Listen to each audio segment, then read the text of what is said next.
Okay. Hello everyone. So I am your professor. I am your teacher for this sessions in the science class. Can you hear me loud and clear? Okay, I believe you Yes. can hear me. Yes, sir. Yes, sir. So I am Dr. Bryan Dadiz. I graduated Masters in Information Technology. I also have a units for PhD in Computer Science, and recently I have awarded a PhD in Computer Science with specialization in computer science and data science. So here is my LinkedIn account. You can reach me there also if you want. You can ask questions. If we're done with the sessions, you can still ask me questions. I My response rate in LinkedIn is faster than Facebook and email because I always linger around LinkedIn rather than other social media websites. And then these are five things about me. I love food for the reason that I gain weight a lot because I love food. I recently traveled to Thailand this month, last week. And then I was awarded there PhD honoris causa in computer science. And then I love healthy stuff, uh, primarily food also. I am a data nerd. I love manipulating data since 2000, I guess 2014. I started learning data science 2014 until 2018. And after that, I have accomplished some research projects. I'm a researcher as well. I have published research locally and internationally to some organizations such as in Philippine Computer Science and also in IEEE, ACM. I have published some papers. Professor for 14 years, going to 15 years. I teach computer science students. I teach uh, any computer science stuff that you can imagine. I'm not specialized in 3D games or 3D development, but in programming like such as C++, Java, Python, JavaScript, HTML frameworks, of course, web frameworks like Django. I am also one of the instructors in the ICT, specialized in Django. So that is actually a web framework for Python. And what else? Yeah, but my forte is really data. I am also a part-time data analyst in a Australian company.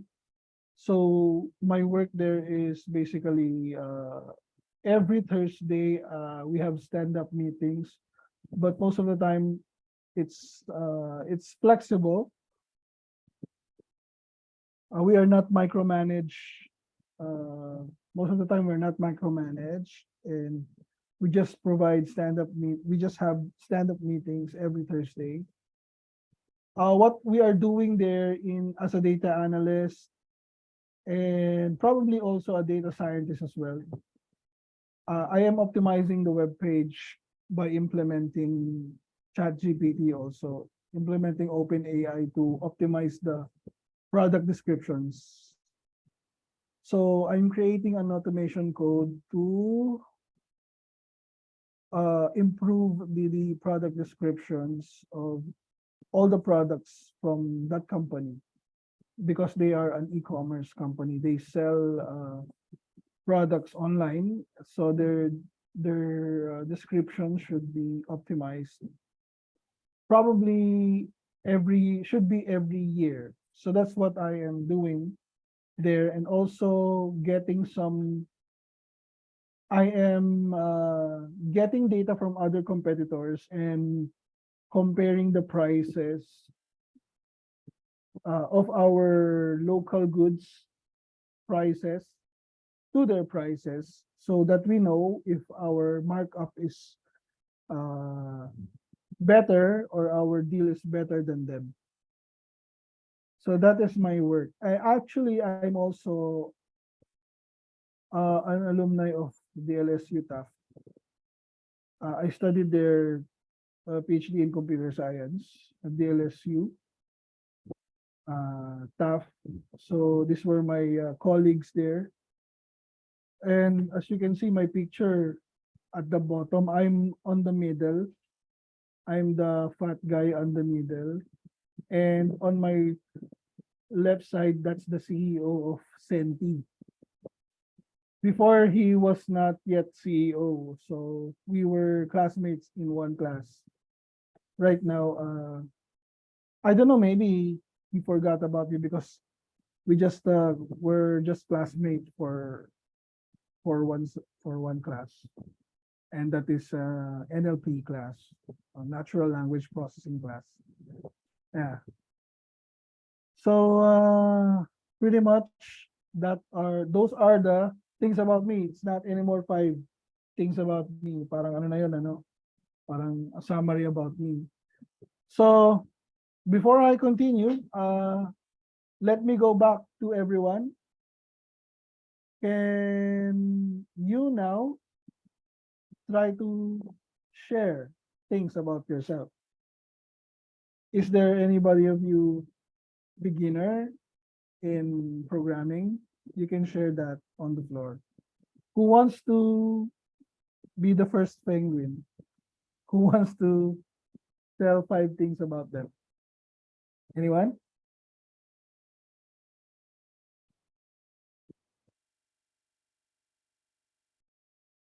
Sir, I'll go first. This is Marlon Magisa. All right, sure. Yeah, I graduated BS Computer Science and currently working as IT Applications Development Manager, leading the Philippine ERP team at Alorica Corporation, a BPO company. I'm handling enterprise applications development team, business analytics team, QA team, and the support team, managing our enterprise tools and applications with SQL and Oracle as the backend. I have been here in the company for about 12 years now. Coding experience, I only use .NET and SQL and Angular Core. Experience working on analytics, 9 years in the same company. So I have worked in a centralized reporting and analytics team. And we have these visualization tools like the MS reporting services, business objects, crystal reporting. And for the analytics, we have the ClickView and the Power BI. No experience on Python coding, AI and ML. So I know that data science now is a trend, and I want to learn more about this. Um, I am married and have a beautiful bright daughter, so that's it. Thank you, sir. Thank you, Marlon. Marlon is right, no? Right, tama. Yes, Mr. sir. Marlon. Okay. Okay, I like the thing that you shared. I tried to take notes of what you have said earlier. You're working from Alorica. Alorica, a manager in the QA team. No, sir. Parang end-to-end, sir. Development team, business analytics or business analysis team, and then the Okay. QA team. I have them under me, and especially I the support see. team. So end-to-end, yes, sir. You are the one that manages all of those teams, something like that. Yes, sir. Correct, sir. Okay. All right. Thank you very much, Sir Marlon. The next penguin. Okay. I can go next, sir. So, Okay, sure. good afternoon, sir, Brian, and then good afternoon to everyone. It's nice meeting. It was nice meeting to you today, no? Meeting all of you today, rather. So I'm Andrew Calonzo. Actually, I'm one of the beginner here in Python. So my background is really on banking. and then finance. I'm a banking professional working for a German bank, okay, as a product lead for financial instruments, namely interest rate derivatives and then money market. So the reason why I took up this course is because, as what my classmate has alluded to, this is a trend already in the financial industry. So we're analyzing a big amount of data in the banking industry, and I think that's true across all industry as well. And then so I would like to delve on that, learn something about Python and how to utilize it in order for me to be able to analyze big amount of data. And then at the same time, like you, I'm also a part-time instructor, but in MBA, masters in business administration. So what I would like to do is the things that I would like I would be learning here, I would like to share it with my students as well, so that I can promote the interest on data analytics as well, because I think that would help them in their upskilling and then in their career development. So in making them climb up the career ladder. And then on my free time, I usually watch basketball. So that's one of my passion, watch and play basketball. So right now, um, I'm watching the NBA finals, but I have no uh I'm cheering for actually the Heat in this NBA finals. And then what else? Um, and then I also love what's this reading books, particularly on books that are yung mga self-help books, mga so inspirational books. And then also I also love watching documentaries in Netflix, and then the, mga Prime videos, those type of stuffs that I want to watch. So that's it, sir. Thank you. All right, thank you very much, Andrew. So you are a fan of NBA, no? And many NBA enthusiasts are like being saddened when the team of LeBron James did not make it, no? Parang ganon. So anyway, for the third one, let me just have at least three more persons to share about themselves. Anybody? Any more? How about the women in the class? There are plenty of women here. I can go. Okay, sure. Hello, I'm Alexandra Santiago. You can call me Alex. I'm a BI architect from Willis Towers Watson. I don't know, maybe more than 10 years in the reporting and analytics. I know the Microsoft BI stack and also SQL, Power BI, and Dantas BI. Um, I worked in Australia for about a year and then I got homesick, so I went back. But I still wanted to do what I do, which is still on analytics. I'm into Pilates right now because of my Okay. scoliosis. All right. And then I also like listening to audiobooks. Right now I'm listening to Sherlock Holmes short stories. Mhm. Um, that's it. You can call me Alex. All right. Hi, Alex. Gordon Hill. I think I know you. You came from Alorica, right? Right. I Small know you, world. I think. Hi. Yeah, nice to hear from you, Alex. Okay. There are some acquaintances here. Um, how about two more people? I can Sir. go next. I'm sorry. Sino muna? Karina? Tama ba? Yeah. So I'm Okay, sure. Karina. So I'm Karina. I am currently working at the Asian Development Bank and more on the admin side po. And then I am a beginner. I don't know any programming. My Okay. background is my undergrad is education, major in Mhm. math.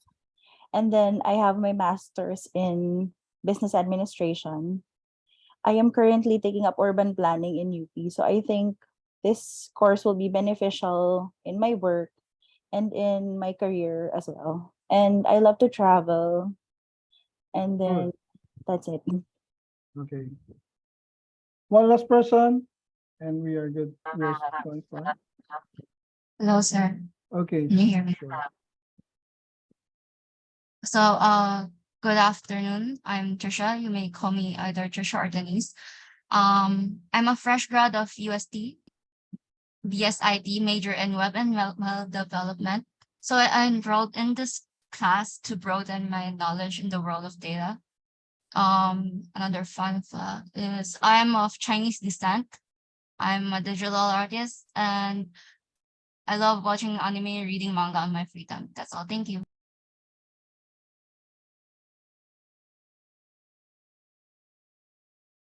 Okay, thank you very much for all those sharers.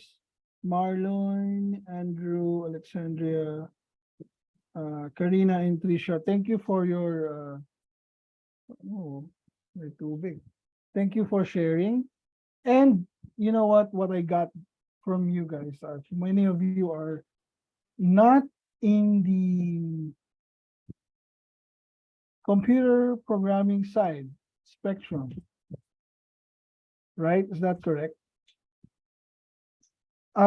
Is any one of you tried anything that has to do with programming?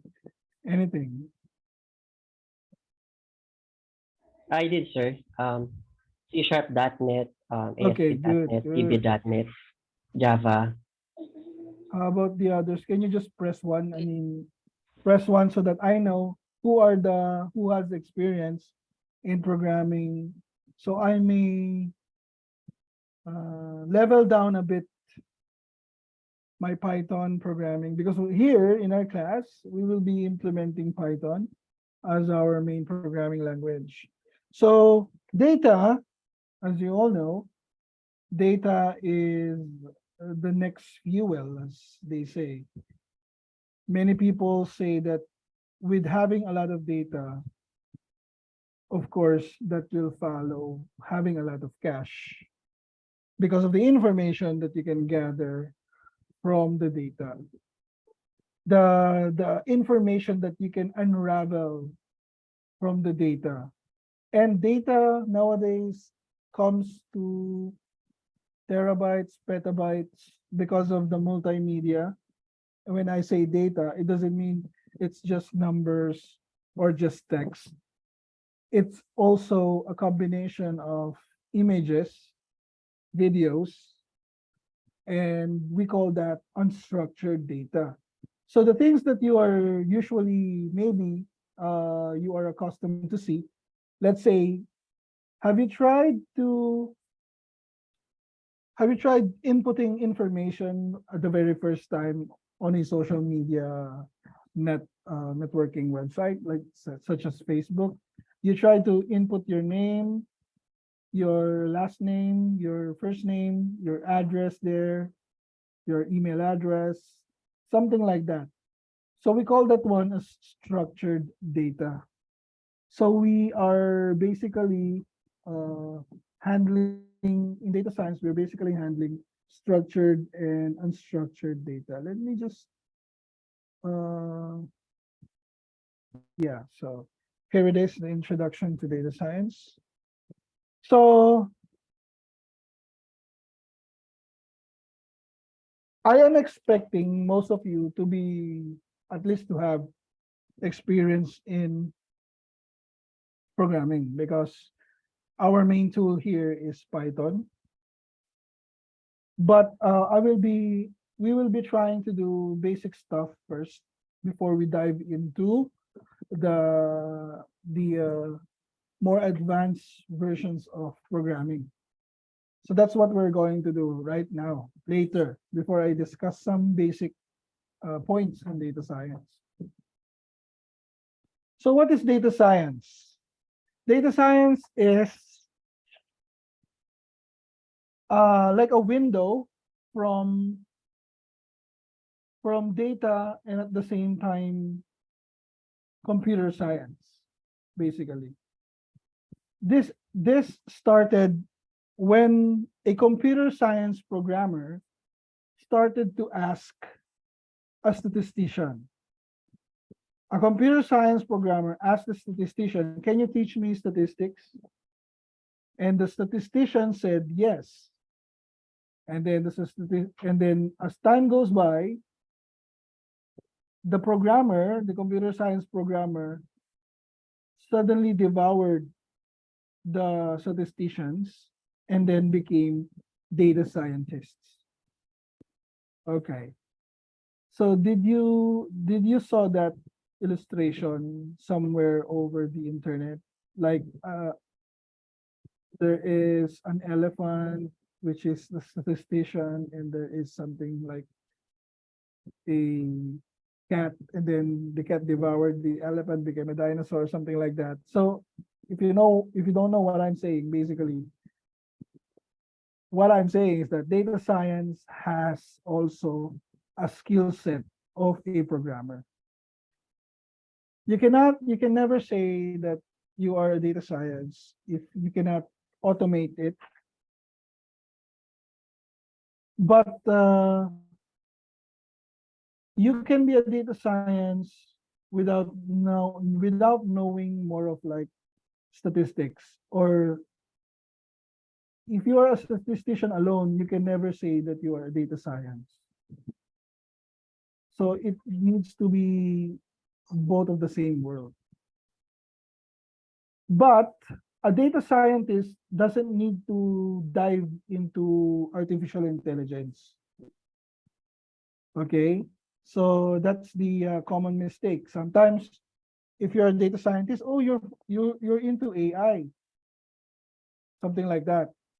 But the matter of fact is, it's such that data science handles machine learning, and machine learning sprouted some of its algorithm to become under artificial intelligence.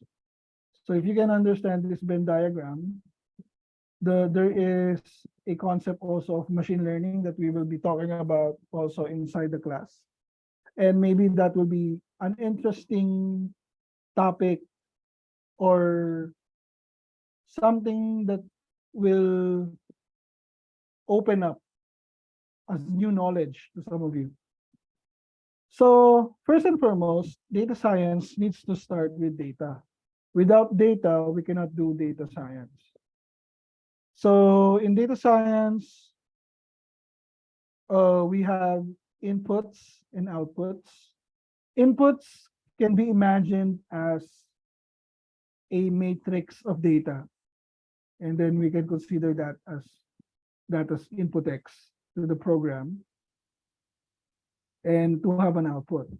There are also models such as machine learning where we input X and we also input the output Y, because we will be talking about supervised learning, machine learning, something like that. So maybe for now, you might be wondering, what are those terminologies? But that's the beauty of data science. This is a new body of knowledge that we need to unravel. Okay? So let me just skip that. There are different types of data science. We can pursue regression, clustering, association, anomaly, recommendation engines, deep learning, time series forecasting, text mining, feature selection, classification. These are just buzzwords that is accompanied by data science. But you know what? I have a simple story. Regression, for instance. Have you tried to predict the house price of your other neighbors? The house prices of your other neighbor, or your neighbors inside your neighborhood. So that is a question of regression where you try to find out the house prices of each household inside your neighborhood. Okay, so that is the use case implementation of regression. We can implement data science. So meaning you would need to get some information such as how many bedrooms are they having inside their house. So you get that data. How many bathrooms do they have inside their house? Do they have tiles? Do they have a big television? What is the style of their house? Do they have do they use concrete on their house?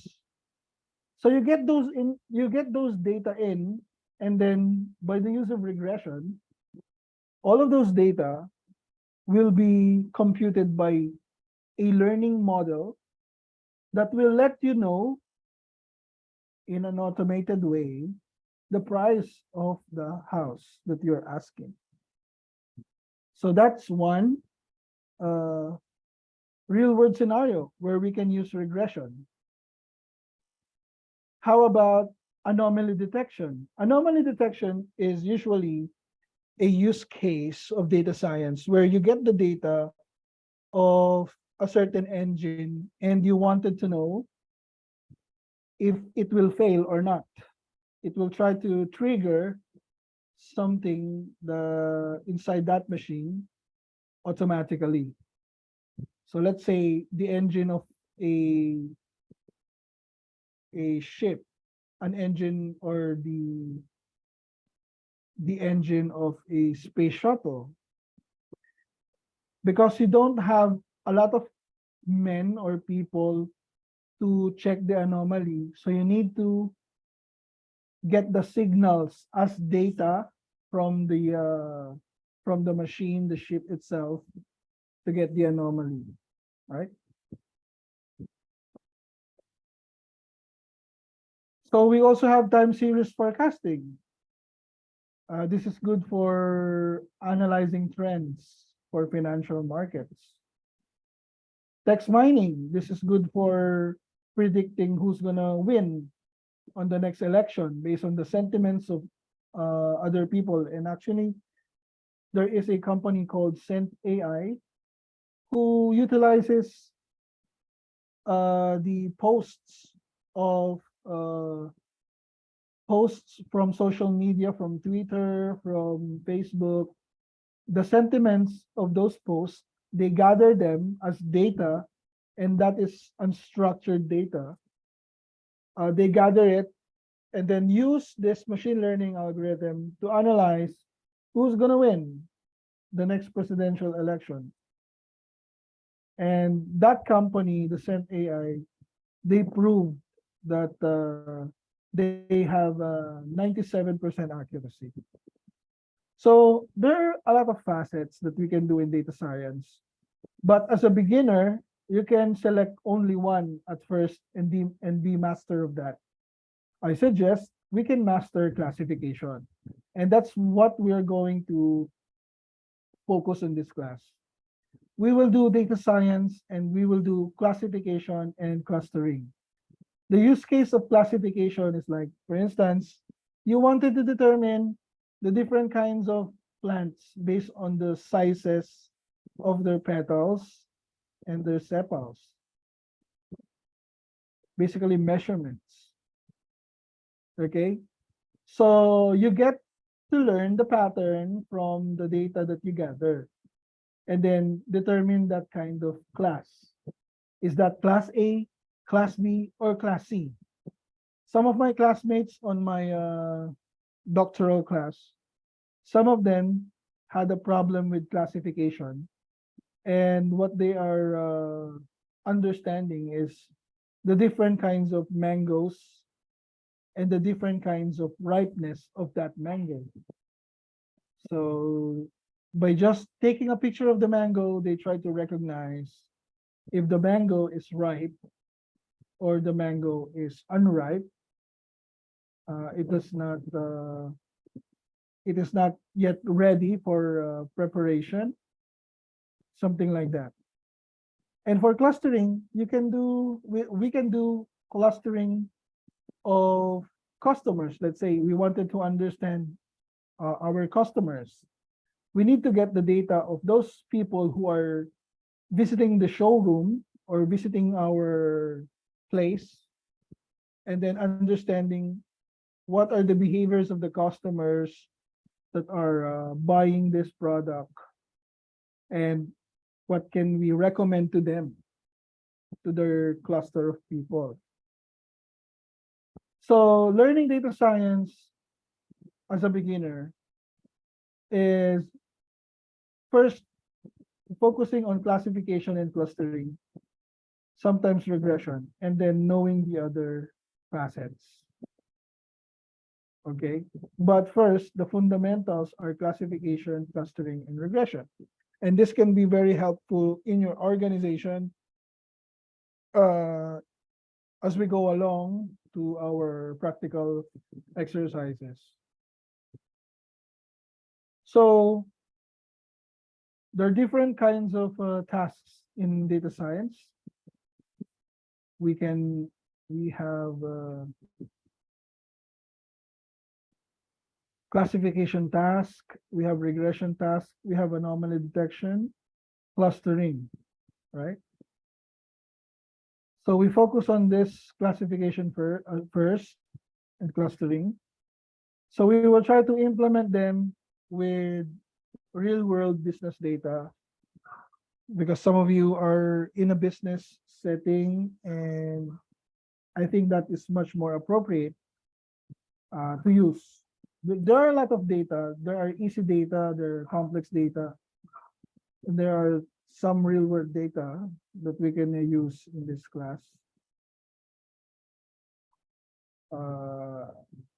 Sometimes some data sets like the attendance of a BPO company, something like that. So we need to understand the behavior of the employees. Okay, what else?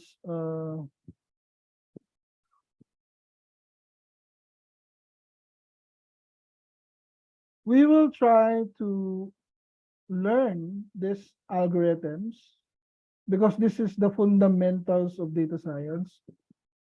At the end of this lessons, you should be able to understand, or at least to know how to implement decision trees, k-nearest neighbor, naive Bayes, support vector machines. Also do data exploration using Python, and then modeling evaluation, or evaluation of our model using performance metrics. Okay, so that is the overview of what we will be learning in our 10 sessions. At the end, by the way, I handled the previous class. At the end, you will be developing a Medium article where you will lay out your process. I'm going to show you the projects of the earlier class by next meeting. So you will have your advanced look to what you will be acquiring after these 10 sessions. Okay? So now we're done with the second slide. I'm done with also introducing myself. What we will be using here is Google Colab. Are you familiar with Google Colab? Press 1 if you are familiar, and press 0 if you're not familiar with Google Colab. Okay. Michelle is familiar. Okay, I'm looking for those who are familiar. Most of you don't have yet experience with Google Colab. So Google Colab is what we're going to use. You can use, because you can use it even if you are using your tablet. You don't need to always have a laptop or a computer with you. But Google Colab is a portable tool to learn Python. You just need to go to a website called Google Colab. So let me introduce it to you by going to Google Colab itself. So let me just before that pala.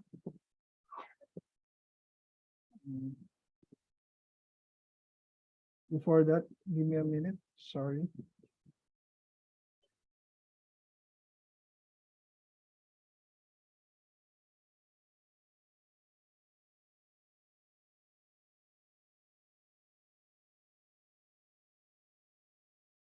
DS. This is DS.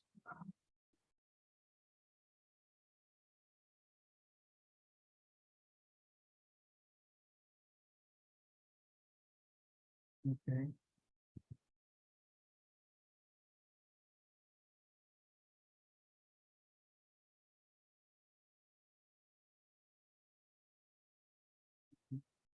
So you just type in your Google search bar, Google Colab. Okay. So you will see there options on your search box, your search engine, on your browser. You will see there, welcome to Google, welcome to Collaboratory Google. So you can just click it right away, and you will be proceeding to your Google Colab. So you will see something like this on your screen, and then basically just click new notebook.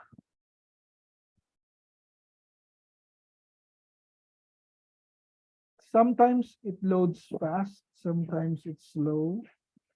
So this is your first notebook.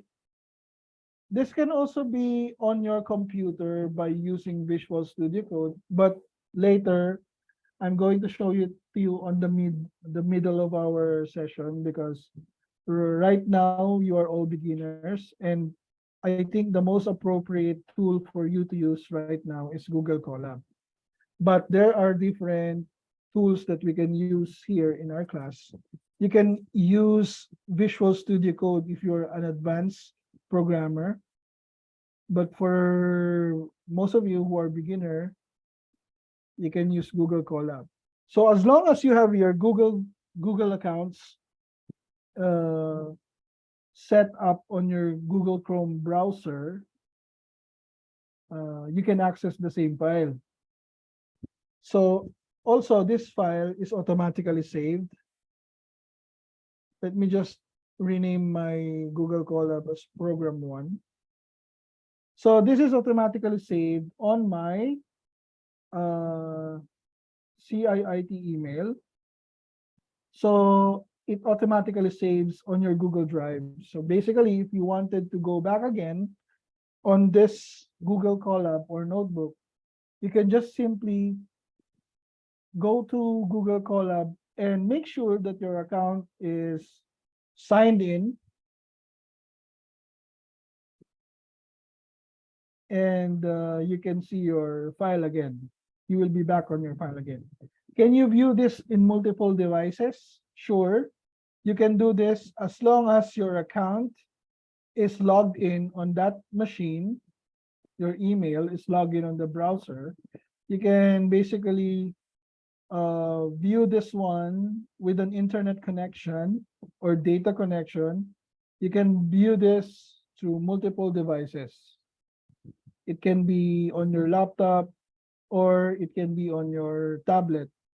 I prefer tablet than phones, because phones are limited with regards to space of the screen.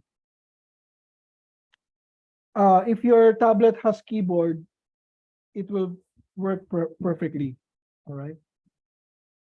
If your tablet has keyboard. So you can program on the fly, even if you don't have your laptop with you. Just have an internet, fast internet connection, and you're good to go. So here on our Google Colab, such as this one, it is automatically Python, version 3 Python. So we can program right away. Like for instance, you can type there print. Let me increase the size of the, okay.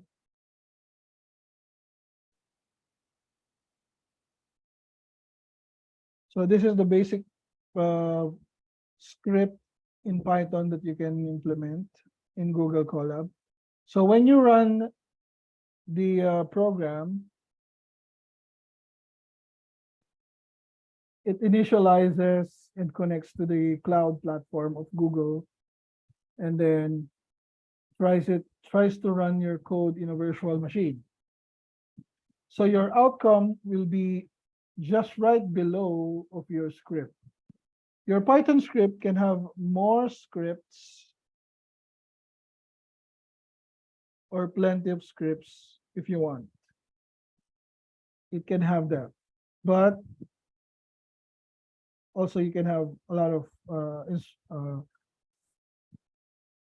actions going on afterwards. So if you want to have another cell, you just press code or control MB for the other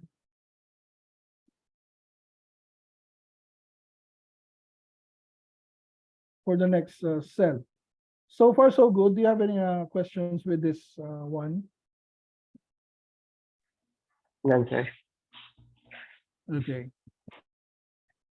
So let me open another slide first. So the slide is actually Python Basics. This is quick Python programming. You can also view this on your Lions account. Lions, Lions LMS.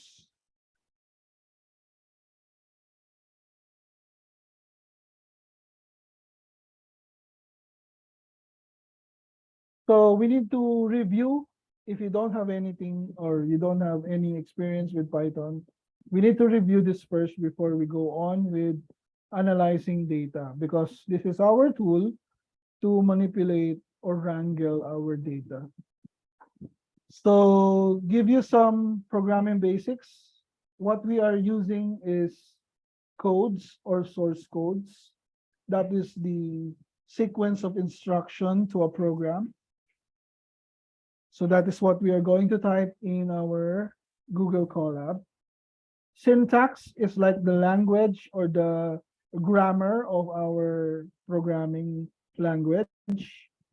So syntax meaning we need to follow some format, or else it will not be read by our compiler and the program will instigate an error. Then there is an output of the program and there is a console. So in Python, we need to save our files as .py or .ipynb. Okay. And we will have a program right away, but let's not focus on this yet. So this is if you are programming on your computer other than Google Colab.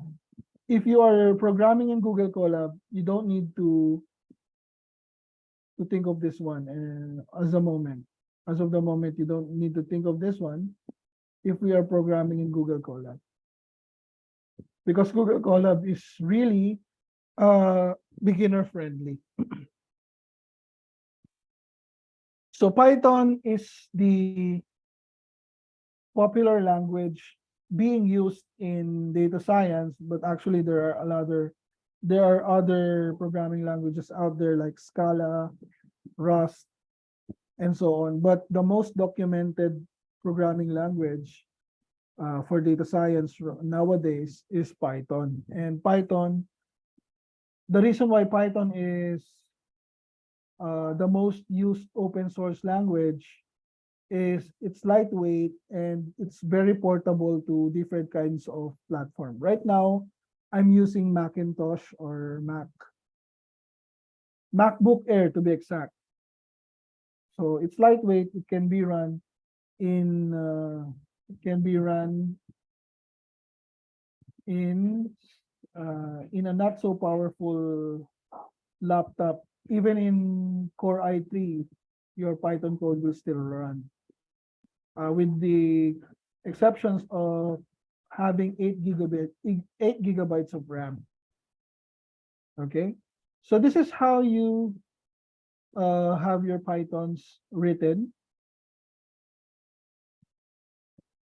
I'm saying Pythons, but what I mean to say is your Python code. Okay, so we need to do this in our Google Colab one by one. Okay, so we have, or you can just follow the Python basics that I have here. So let's do the Python basics. So click on this Google Colab Python basics one.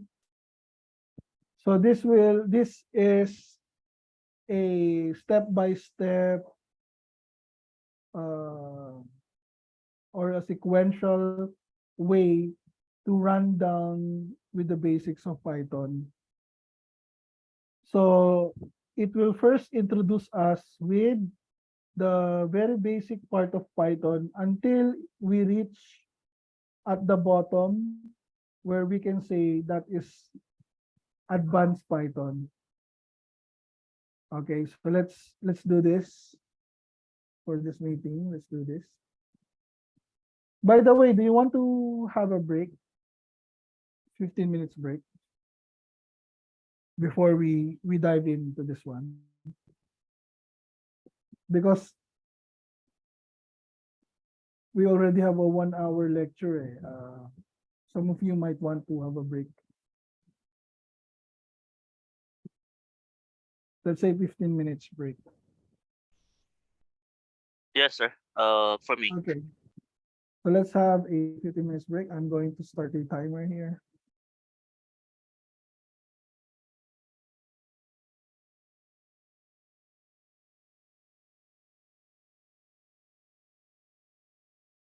Okay, so you can wash face, rest a bit, drink water, and we'll go back again to our Python programming after the break.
Okay, so we're back.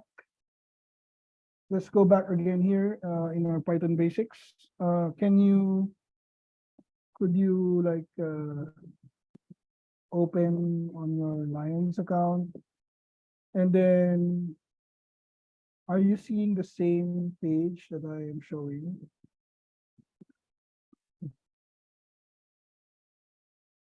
So this one is where we're going to practice.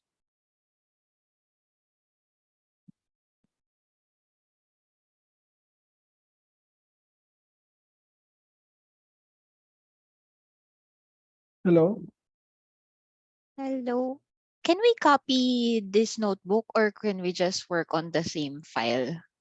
You will copy, actually, you will just copy this one on your own Google Drive by Mhm. clicking File and save a copy in Drive. So this means that you're going to copy this exact file on your own Google Drive. Then it will have a name copy underscore pythonbasics.ipynd. That is what you're going to be playing around, the copy on your own Google Drive. Gotcha. Okay. So what you need to do here is when you see this Google Colab file, you should click File and then save a copy in Google Drive. Okay. So press 1 if you've done copying it on your own Google Drive. Okay, I assume that you have the title copy underscore just in front of the title Python Basics. So if you see that format, everything's okay and good to go.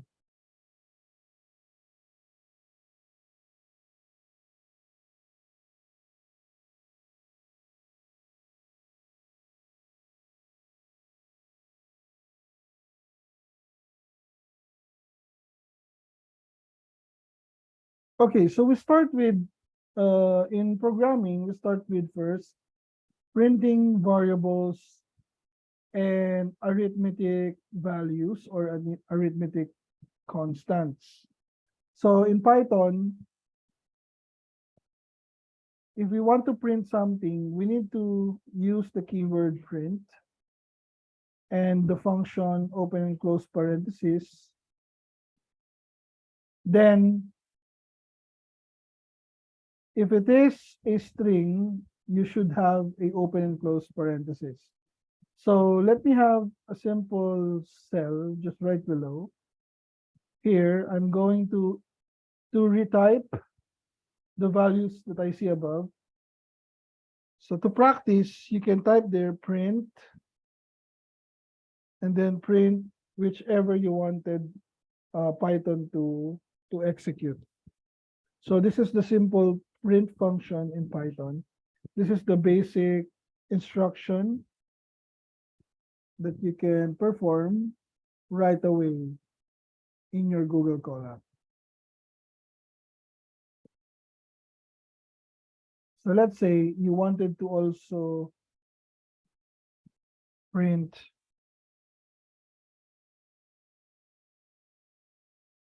this is my first time to code in Python. In order for you to run the output of your program, you need to activate the cell by using your mouse. You can see the blinking indentation. Then you can press on your keyboard, Shift Enter, Shift Enter, and then if there will be a dialog box, just click Run Anyway. You will see the output flashing just below your cell. So this Python, the way you program here in Google Colab is sequential in nature. Whichever you runs first, that will be the first code that will be set on the cache of our computer. Okay. So what if we wanted to have an immediate arithmetic expression such as 10 plus 1? 10 plus 1 will be calculated to 11. Okay. So you need to put your literals inside the print function in order for you to print the value.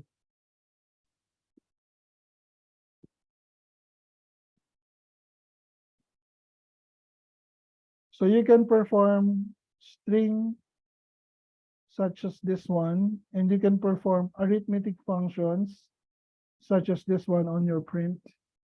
And then basically you can also have addition operation of Boolean values such as true or false.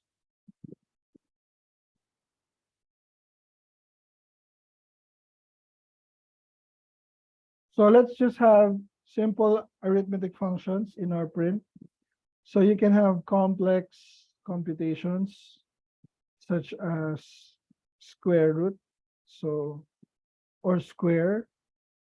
We can square by having 2 multiply by 2.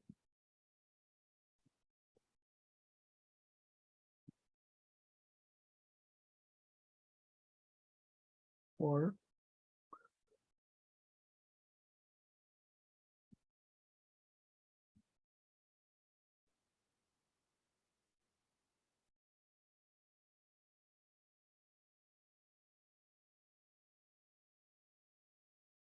you can also do parentheses to emphasize what operation should be computed first. Because in Python, there is what we call precedence. So the precedence is it computes first the highest precedence. The highest precedence are multiplication or division. Then the lowest precedence are plus and minus. You can imagine this one as MDAS. You can imagine this as MDAS, but it's actually not running like that internally. It uses the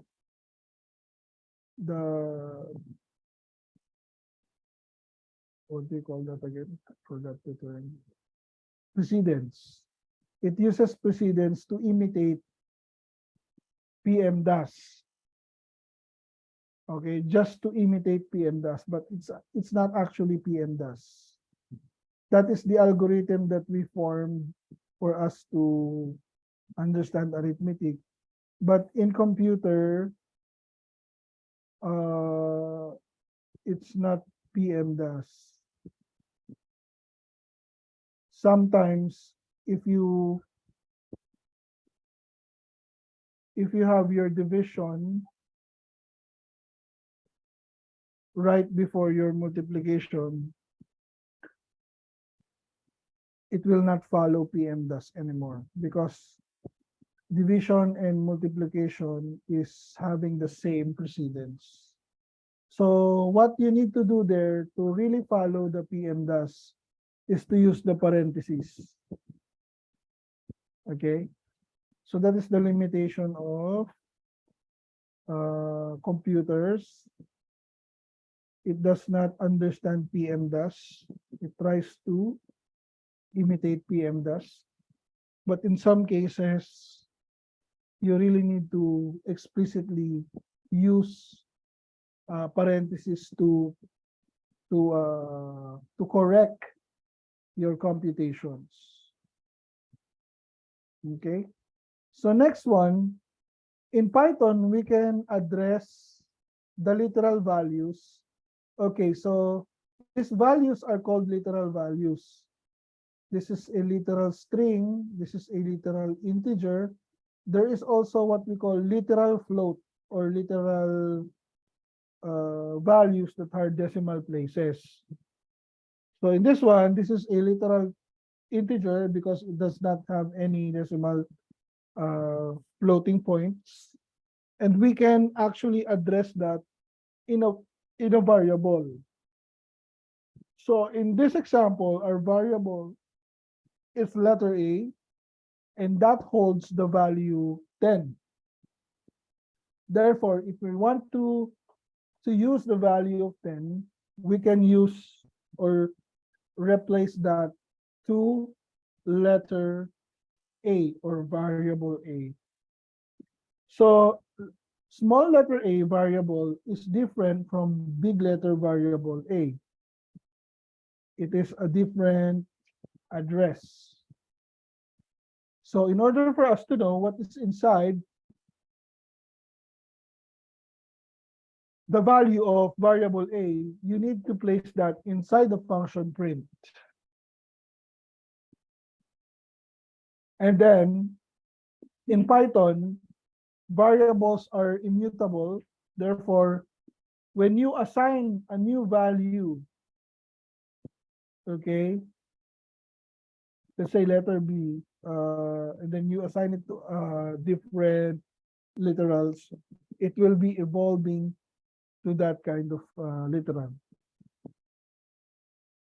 So let's say 5 is equal to, B is equal to 5, or you can simply use B is equal to 5.0, or B is equal to 1.00.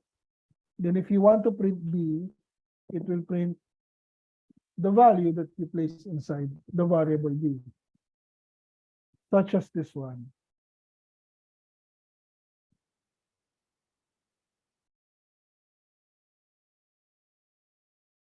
So as you can see, there are comments just right above the code, so you can look it up. What is the meaning of what happened on the code?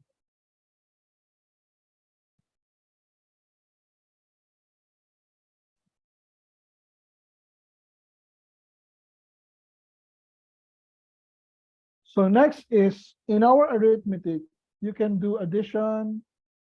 Addition is denoted by a plus sign, and the variables should be on the left or on the right. So we cannot use this function or this addition script if our symbol for addition is at the front of our variable. It should be in the middle, just like what we are writing on our mathematical equations. It has the same idea. So the star symbol denotes multiplication. The slash symbol denotes division, and minus denotes subtraction.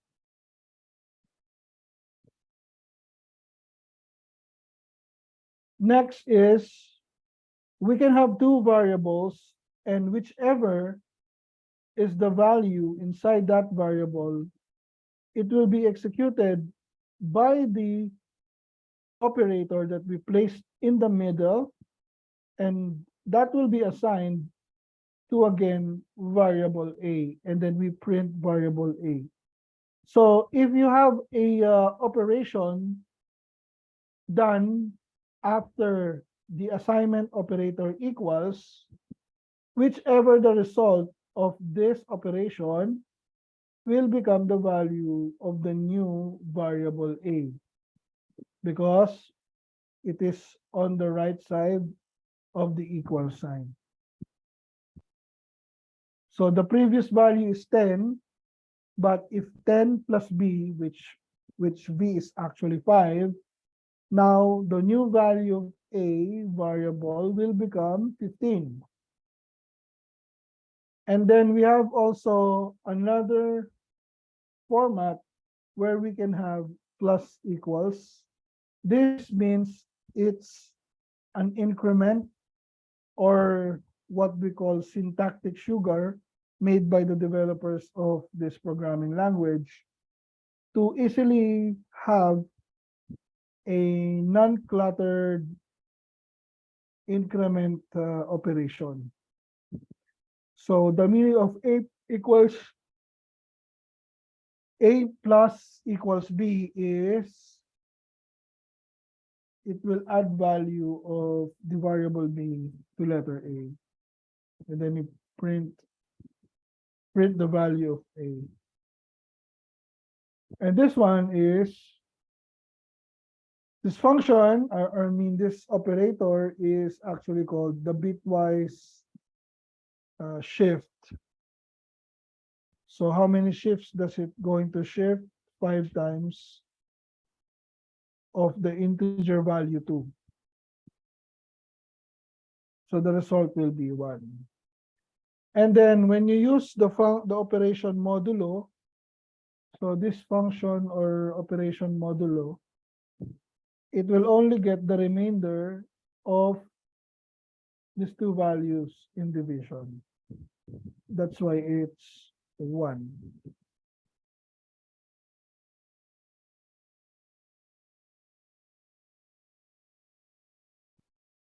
Okay, so far, is everything okay? So far, very easy to understand, or do you want me to go back again to a certain part?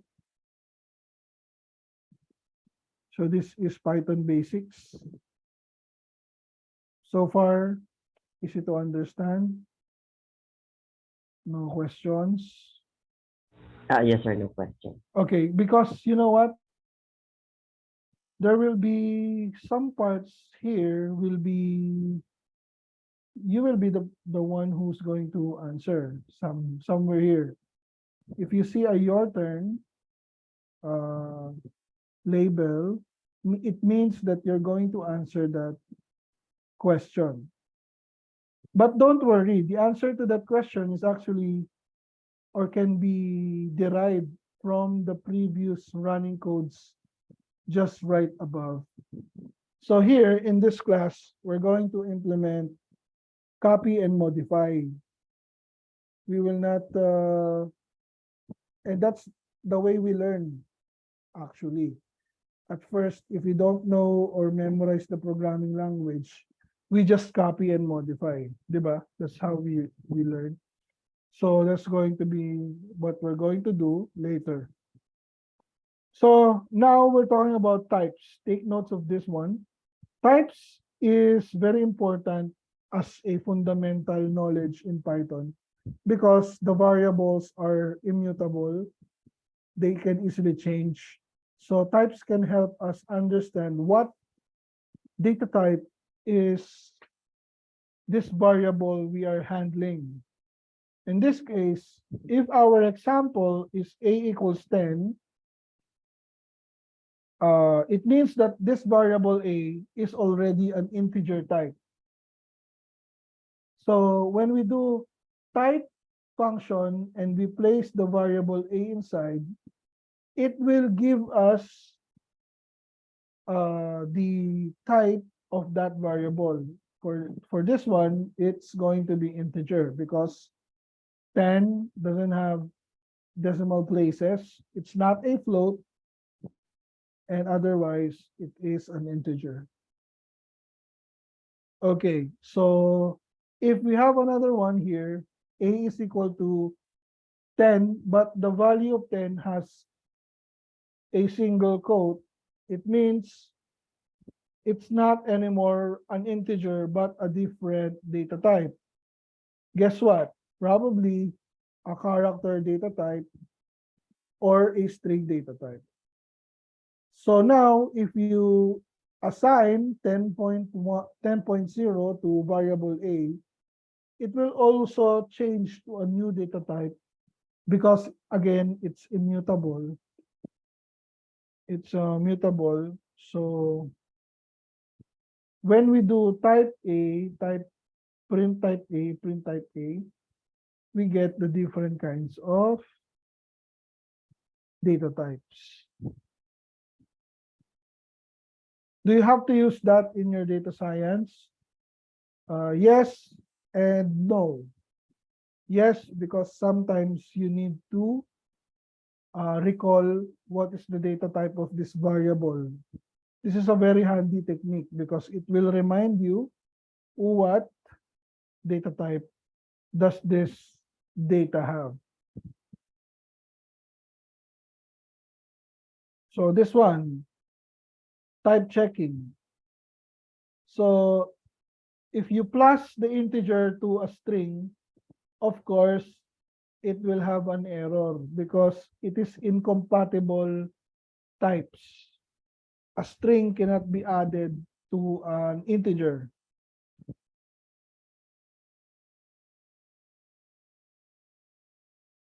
Okay, so this one just shows us that we cannot add different data types, or we cannot do an arithmetic operation of different data types. Arithmetic operation can only be done in a float or an integer data type, but not on a string data type. So this one is a string data type because it is denoted by open and close parentheses.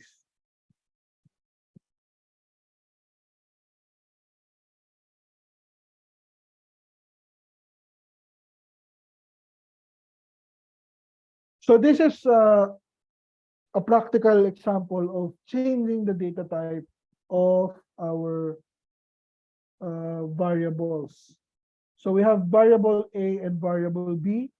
Variable A is equal to 10, while variable B is equal to string 5. So it is incompatible for A plus B to happen. That's why you need to typecast. So this method is called typecasting. This is very popular in Java. But nowadays in Python, it looks like it's a normal way of doing it because sometimes we are overly excited to finish the code and not checking, even though this is 5, it's not actually value 5, it's a string 5. Now when you do the, what do you call this one, the typecast or changing on the data type, you can now run this code and proceed to the other cell. So please enter a number. So we typecast the number to, let's say what?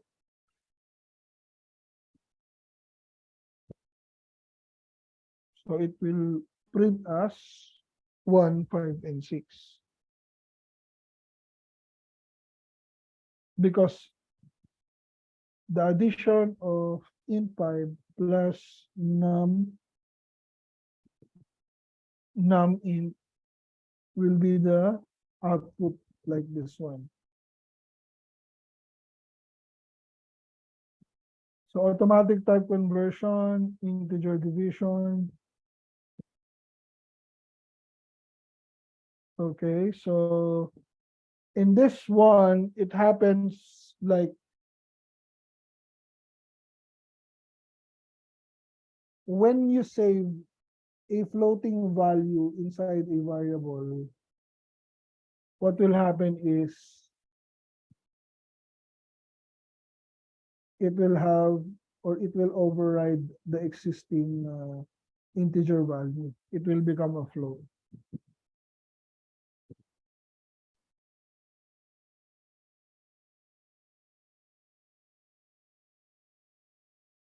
Then we have integer division, very easy. It's just a slash of A slash B and B slash A. And for float, forcing float division, okay. And then for arithmetic, we can add two different words to a new singular word.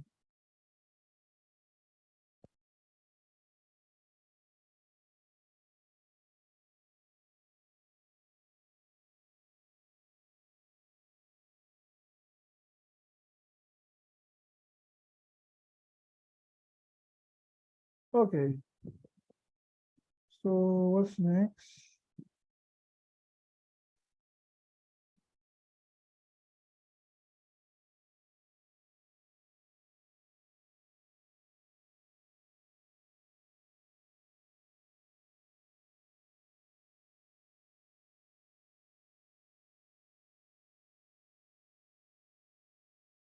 We can also have user inputs, something like this. When I play this one, we can have inputs, enter the value of 1, which is 100. Enter the value of 2, which is 200. So when we print the value, it's 300. So you can have an input where your user can interact with the computer that you just created. So that's the purpose of input. Enter value 1. And then let's run the code. It's the same thing, but now it's float. So let's have 100.0, 200.0, and then you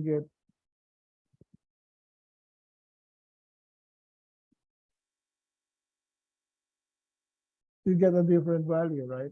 So 100, it becomes, you need to divide it. So the answer is actually half. It's 0.5, right?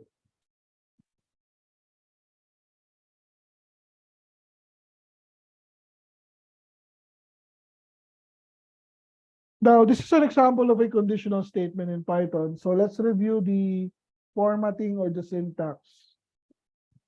So the first part is the initialization of the variable a and with the instant value of 11. Now it gets to the next line, which is 4, empty, and then the next line, it's 5. If a, we're talking about this variable a, if a is greater than 10. So imagine it is pointing to the variable a, and the value of a is actually 11. So is 11 greater than 10? If true, if true, it will print a is greater than 10. If, and then it will have another if statement. If a is greater than equal to 15, a is also at least 15. Else if, or the next if else, if this command is not satisfied, it will proceed to the next if else and will not terminate. Probably it's greater than 5 only.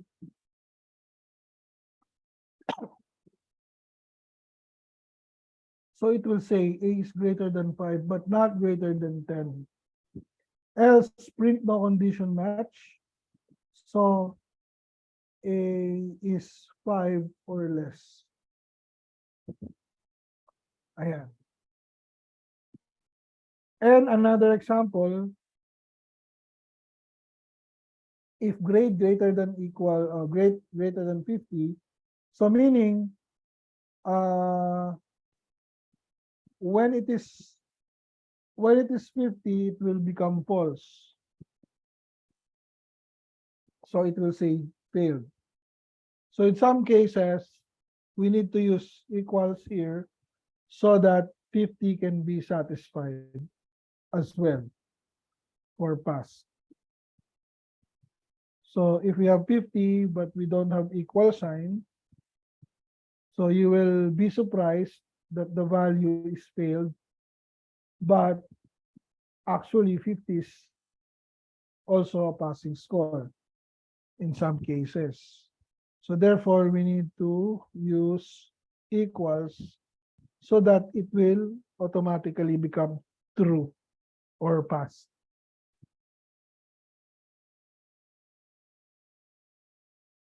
So this is your turn.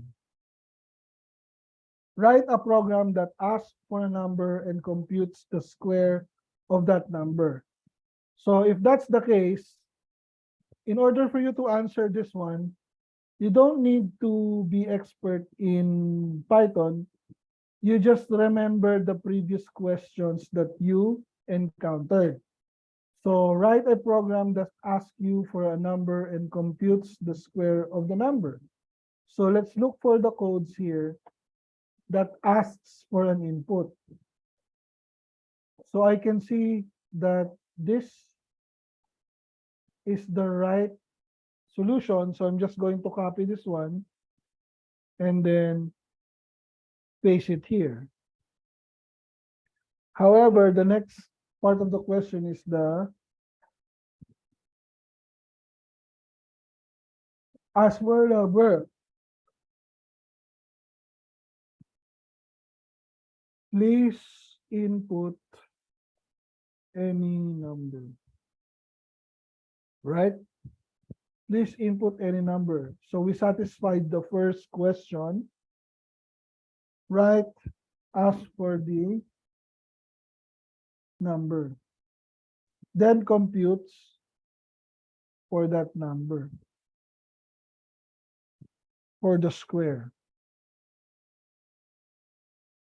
So I guess A times 2.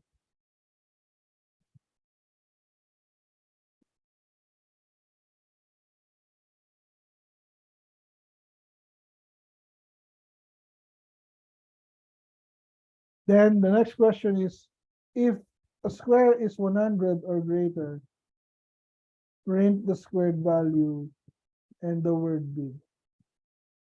So right now, we need to have a condition that should be met. So I will be using if statement here, right? If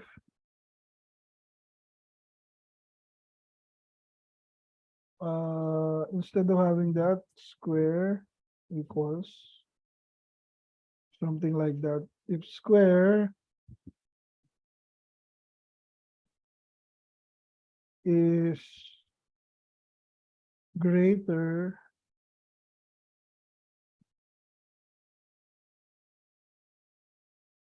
okay, Shouldn't be a like a times a to get the square. yeah, pwede rin ganun. A times A. Yeah. Then that's actually a better answer, A times A. Then next is greater pin squared value, the word big. So we need to place a colon here and then press enter. So you will notice there will be an indentation. And then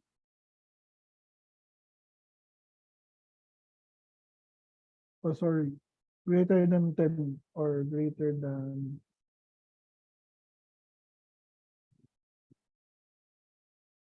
100. Ayan. Then tab the word big. Print square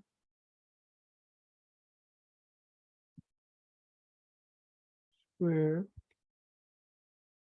then the word big. L if otherwise Parang same lang dun sa kanina, no? Ito, this one. So if that's the case, I'm just going to copy this one.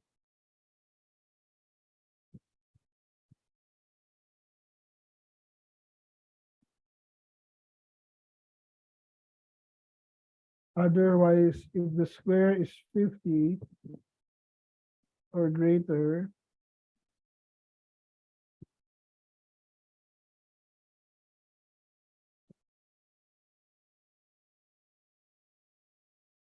I'm going to print the square.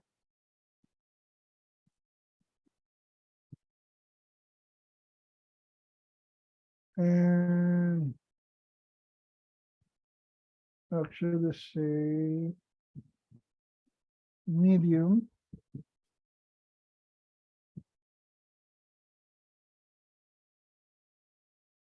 And otherwise, just print too small. So that will be an else.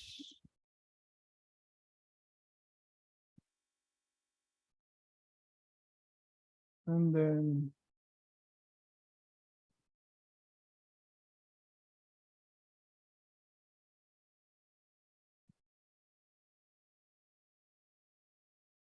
so ito pala, no, to compute for the square, we can have x or x star star 2, no? So let's run the code. So for the first time, for the first, your turn, I'm going to guide you here, but on the next one, it will be on your own. So if you input any number, let's say 101. Okay, so this is an issue of, this is an issue that we will encounter if we're going to use input. So we need to make input as an integer. So we're going to typecast it first to integer. So the inputs will become numbers. So rerun this again. So 101, 100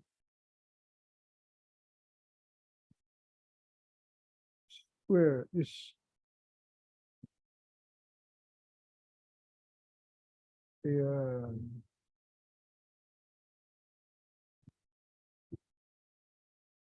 so let's run this again.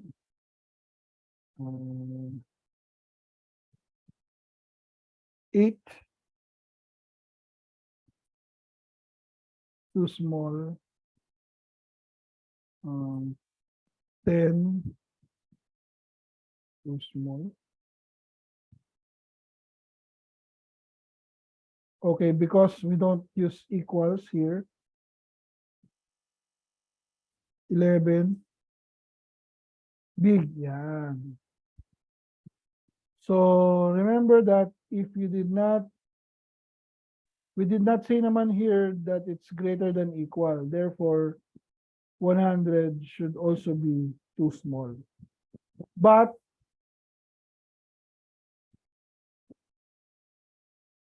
okay. But it should be just less than, so maybe 5,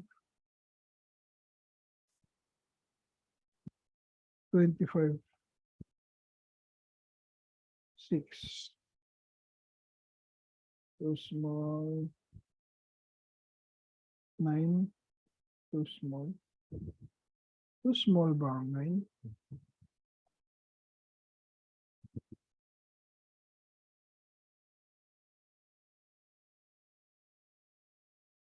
Square pala to, sorry, square. So, yan. Check natin. 8 should be medium. All right.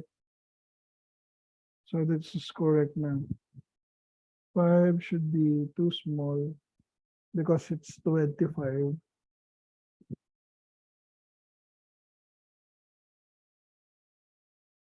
36, 50, 50, 55, 25, 6, 36.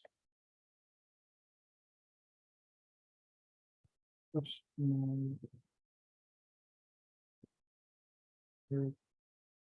medium. Only 8 can be applicable for medium. And then 10 is medium.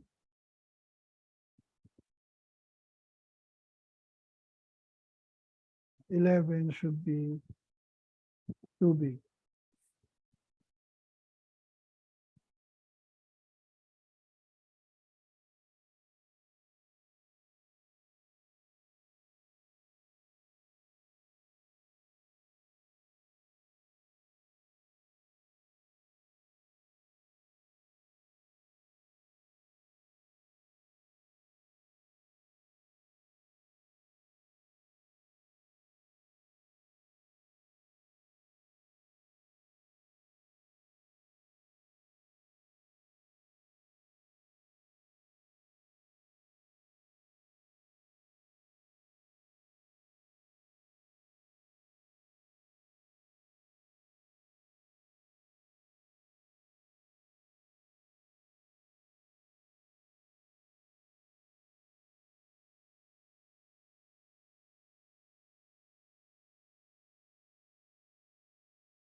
Okay, did you follow?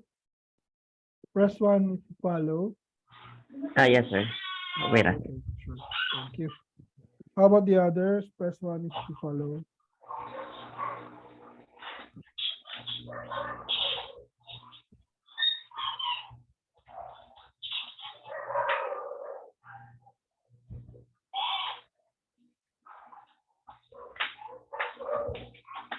So let's have another, before we go on forward, let's have another one. Nabuwait naman dito, sir. Can you program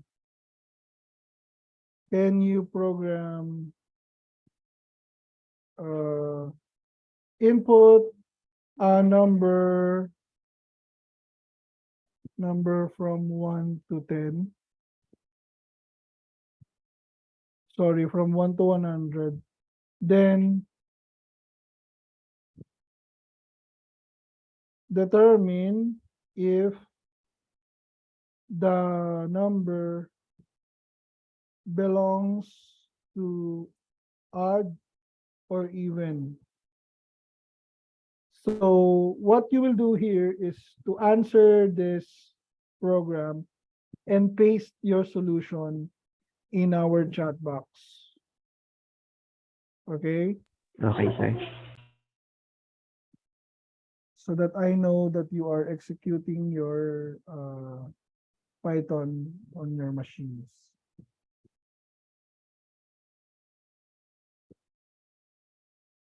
Just use your snipping tool if you are using your Windows, or press Control-Shift-4 if you're using Mac to get a snippet of your code, something like this.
censor in our chat here.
Okay, for the next exercise, kindly program that you will input a grade from 1 to 100 and then provide the corresponding grade equivalent.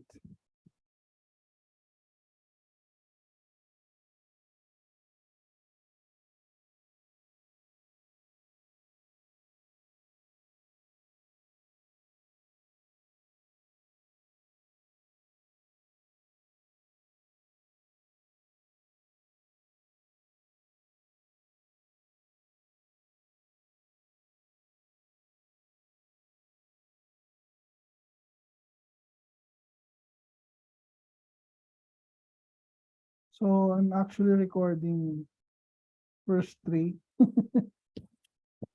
First three. Which is faster? Who is the fastest to answer? The first three.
So who's gonna be the first three?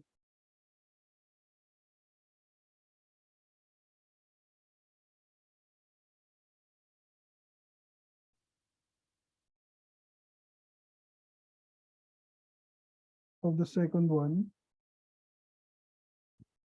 The second program.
Okay, so we have 20 minutes more before we end our class. So I guess uh you can do you can follow list and loops, list and for loops. You can do that on your own time. And then if you have trouble on understanding the questions here on the Python basics, you can chat me over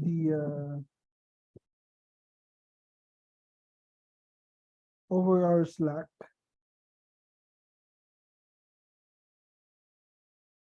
Let me just invoke the Slack. Okay, so where's that Slack? Slack. It's not open.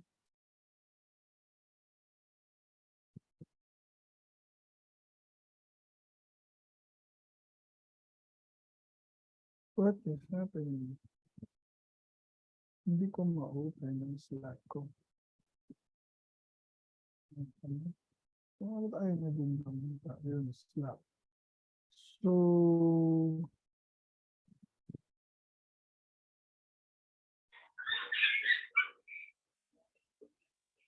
dito tayo mag-chat sa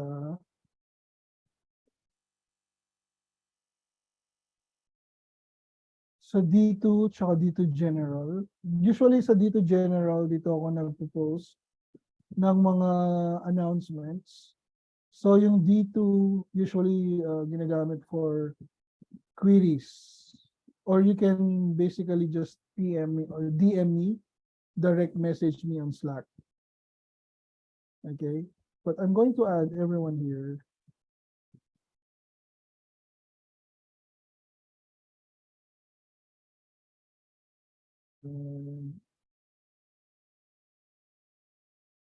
Marlon.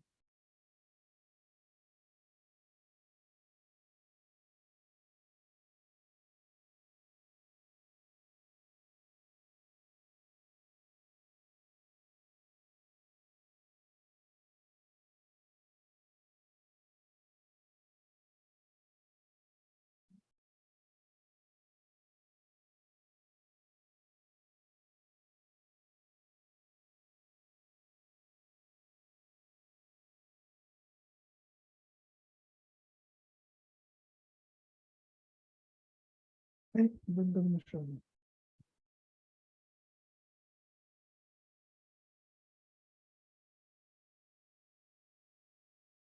So many people here on that.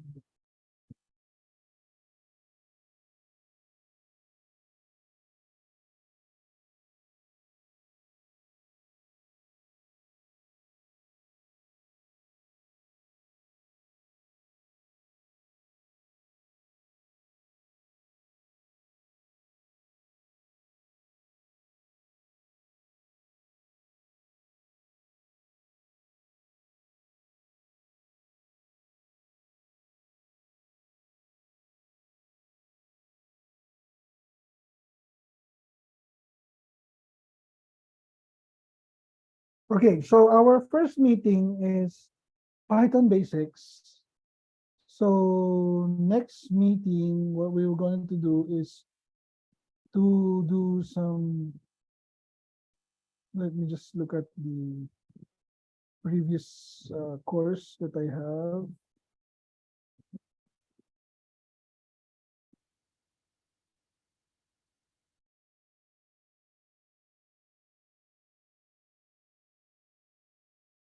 Okay. For next meeting,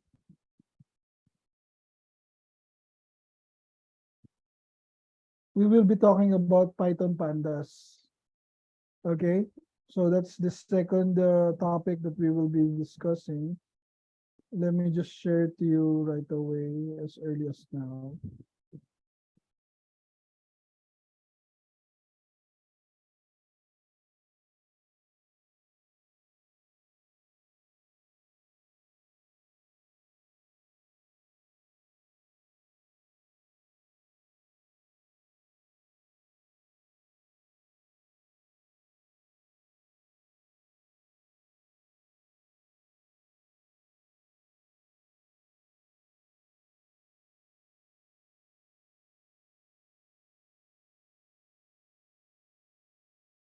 So that will be on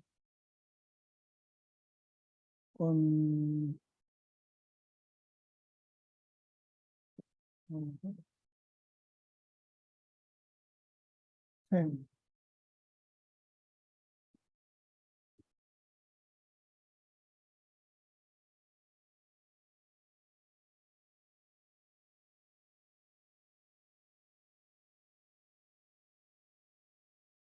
Okay, so we have here already our module.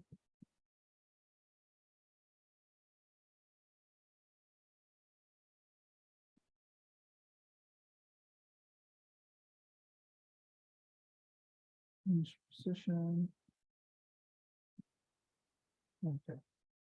So for our first meeting, try to answer the first session evaluation after the session. So we have more things to do as we go along. For the next meeting, I'm going to show to you all of the things that the first batch,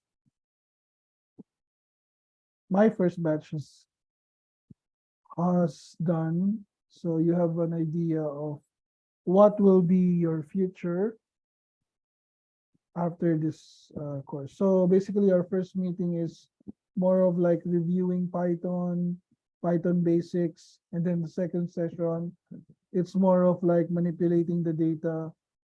So let me show you an example of what we will be doing next meeting. So we will be manipulating data like this one, CTs, and different data sets. We are like going to have an SQL in Python. So basic data manipulation, that is what we're going to do next session.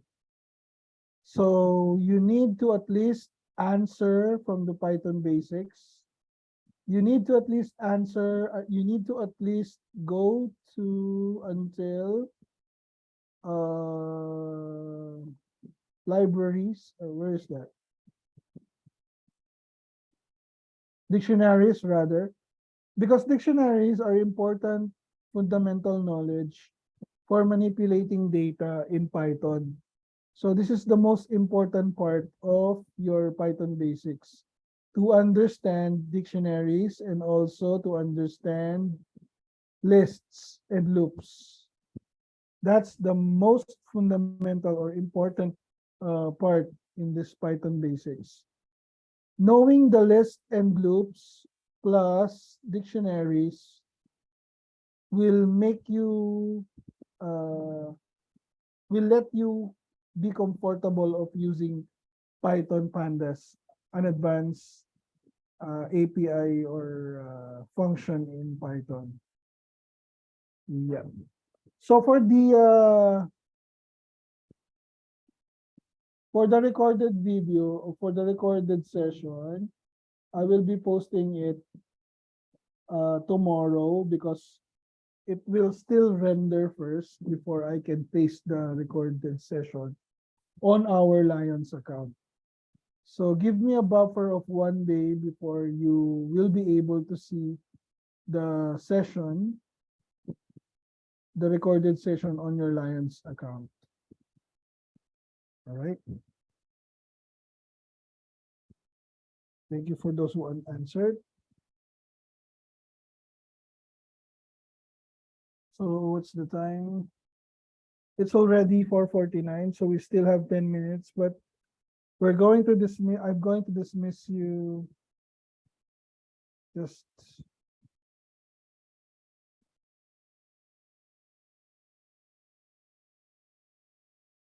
ah 6 p.m. pala to, no? Sorry, 6 p.m. Kala ko 5 p.m. lang. Ah, okay, meron pa pala tayong 1 hour. Sorry, so we continue.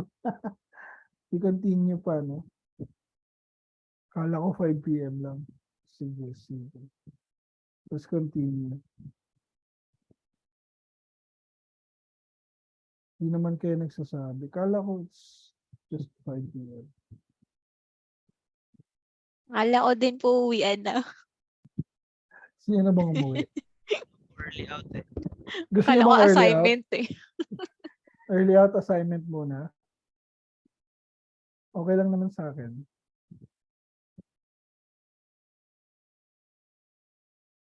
So basically, this is just, you're going to follow everything. The answer for the your turn part is usually just right above. So you're going to utilize the existing part of the code, modify it, and then answer the your turns. It's not as so difficult as it seems. It's like a do-it-yourself guided. So I will just discuss na lang muna this one, yung loops and lists, at saka yung dictionaries. Tapos yung iba, it's on your own. Kasi it's important for me to discuss the list and loops. Kala ko kasi time na, sorry. Sorry for that. All right. So let me just discuss this list and for loops first. So list in Python is different from other programming language. It's very easy to understand. In my perspective, it's very easy to understand. It's very intuitive. Okay. So a list in Python is actually denoted by an open and close bracket. Something like this. So if you're going to create a list, just have a literal and put an open and close bracket. So let me demo it to you. So you can have a variable, let's say number equals open and close bracket, and then literally put numbers there or literal values of numbers. Let's say 10. It could not be, it can be scrambled. It doesn't need to be sorted in a way. Something like this. So this becomes a list. If I'm going to check the type of this one, of this variable,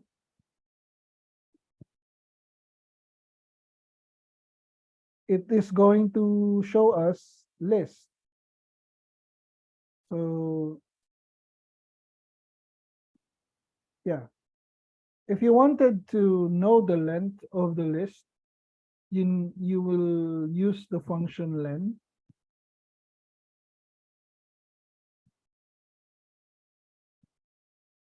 Sorry, number.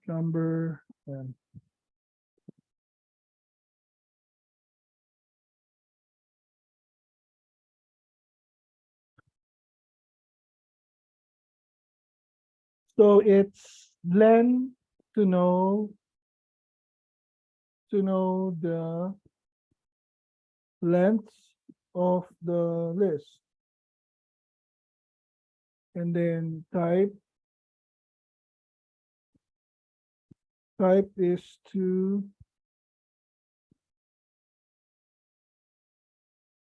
pumasok. May pumasok na bago.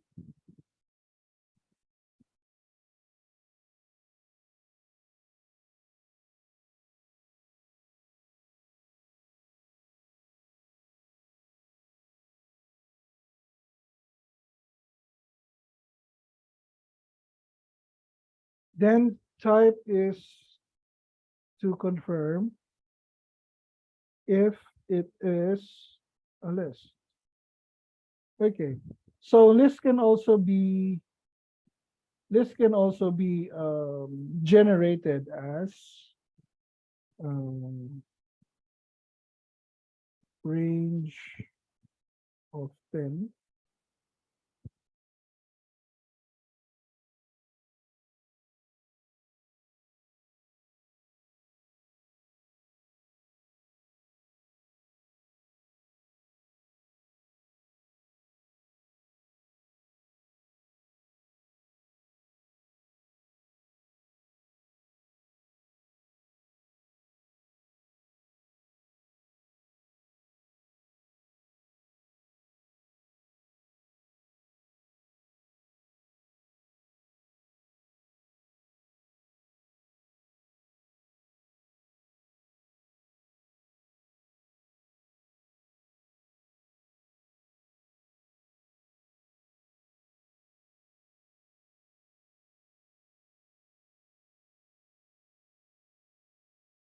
So if we're going to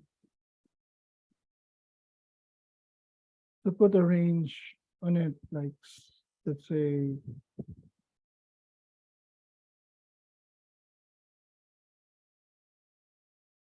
range 10, 21, 1, and put that on a bracket.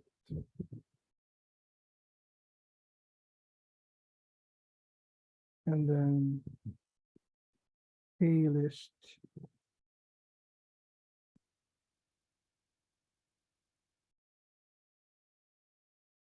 So what is K list going to be? So it will generate 1, 2, 3, 4, 5, 6, 7, 8, 9, 10, 11 values from 10 up to 21.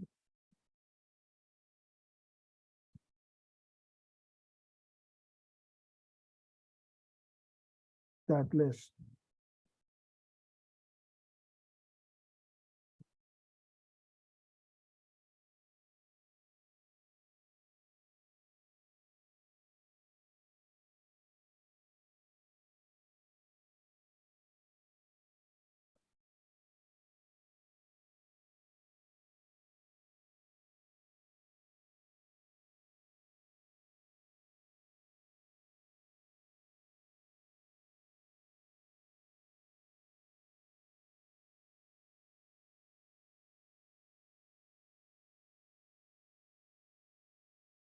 So here we have asterisk range 10, 21, 1. So this is a built-in function in Python that generates a sequence of numbers. In this case, it generates numbers starting from 10 and ending at 20 exclusive with step of 1. So the third argument here is step 1. That's why it's 10, step 1, 11, step 1, 12, step 1, 13. So that is step. And ending on 20 exclusively. So the arguments to range are start, stop, and step. So this is start, stop, and step. So start is the starting number, stop is the number which the sequence stops, exclusive, and step is the difference between each consecutive number. So when you do the asterisk, it is the unpacking of the operator. So if you do not use the asterisk, it will not unpack the list. So you will get K. So let me print K. And let me print K list.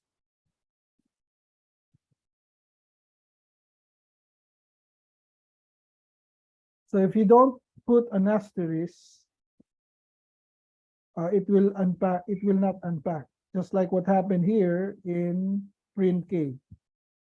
It's range 0 to 10. It just explains the list, but does not unpack the list. Okay.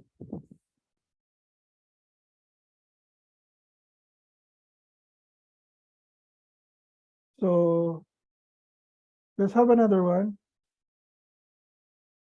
Let me just copy this one and then let's say you wanted to start with 20 until 100, but your step is 5.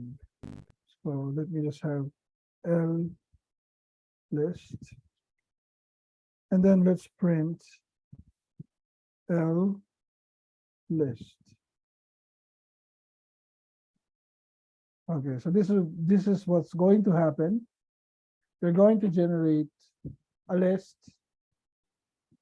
with a step of 5. That's why it's 20, 25, 30, 35, 40, 45, 50. With the exclusive length until 100. So yeah.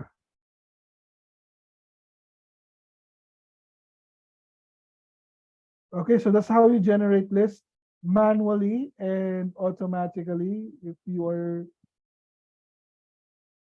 want to use or implement range.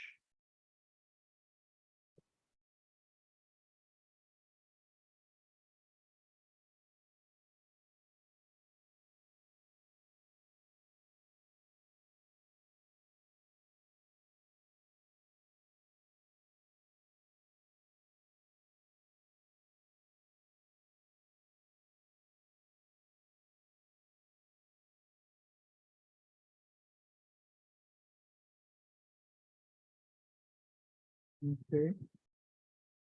So how do we print all the values inside our list? So we can print that, we can do this using for loop. So for loop is like a for each in Java. So that's why you have a keyword for, and then the variable you wanted to use inside your for loop. And let's say we implement list from the code we have above. So we were going to print x to multiply by x. So what will happen here is it will pass the first value from the list and use that inside our for loop as the first in the first iteration of our for loop. So let me print this one. It will give us x is 20. If you multiply it by 2, you get 40. The next value is 25. And then if you multiply it by 2, you get 50. So it's basically iterating, and then we have another we have another computation here that computes for 2 times which value is it on x. So that's how we unpack our list using the for loop. So you can also implement range and unpack it using for loop, something like this. So it prints from 1 to 100. So we have here accessing it by element, meaning you wanted to access only the element of the index 1 and then only the element of index 3. So this denotes you need to place the name of the variable of the list A, and what you're going to have there is you're going to print 2 because 2 is the index, the first.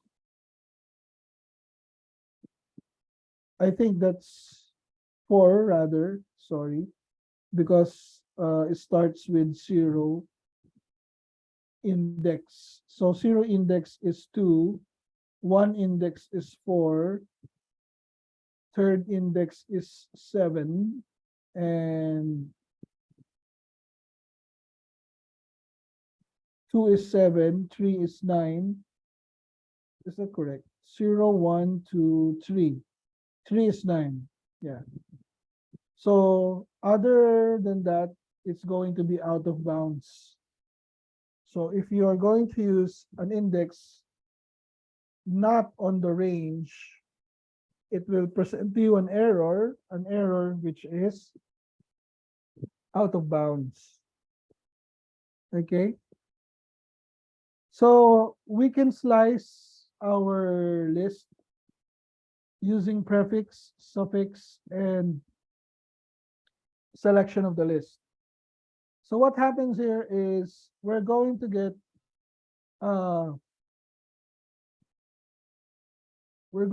only the second part of the column. Okay, so if A is this value, we're going to get 2 and 4 because we did not specify the starting point of our slice. And this one is called getting the prefix. If you just wanted to get the prefix and then the last index of your prefix, you do not specify that part of the slicing, the initial part of the slicing. So slicing is denoted by a colon in the middle.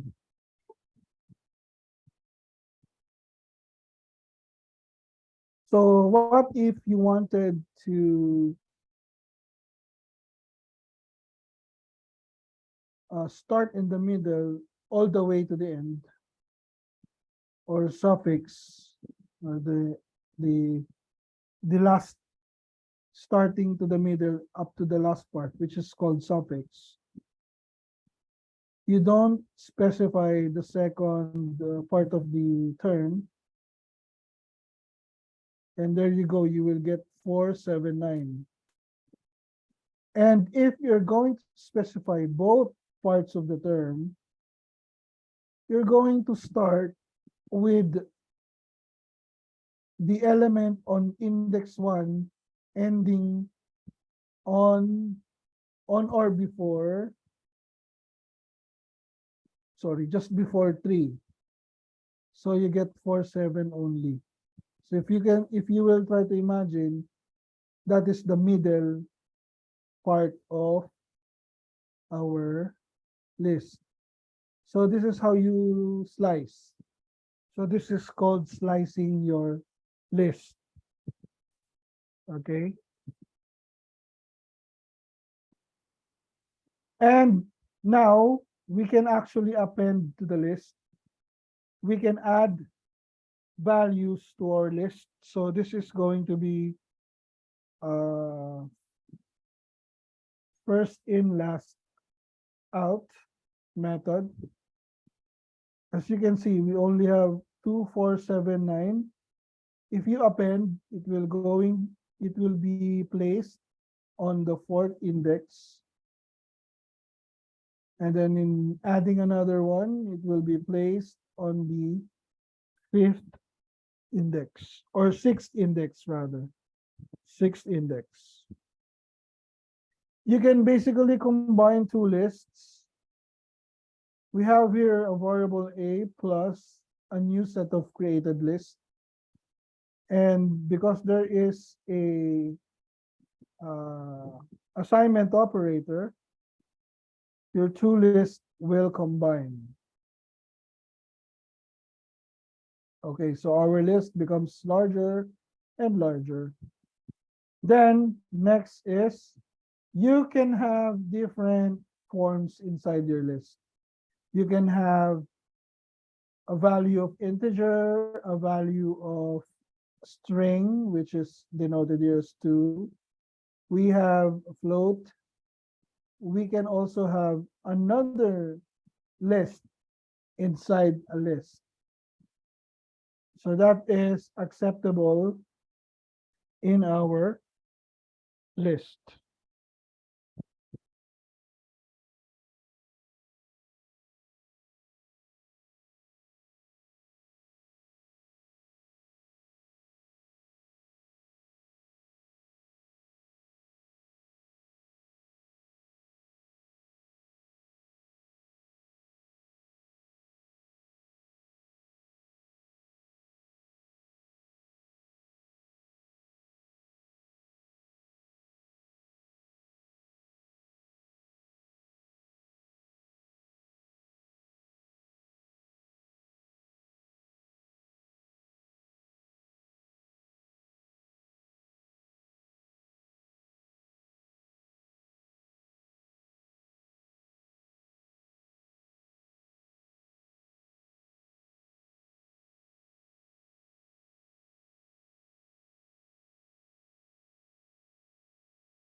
Okay, so this is your turn.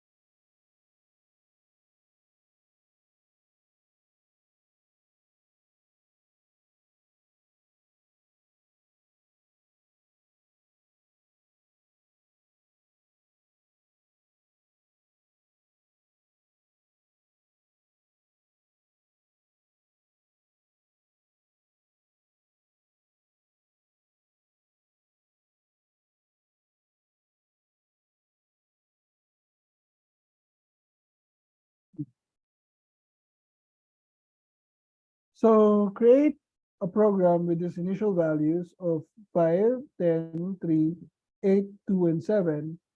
Now your turn is to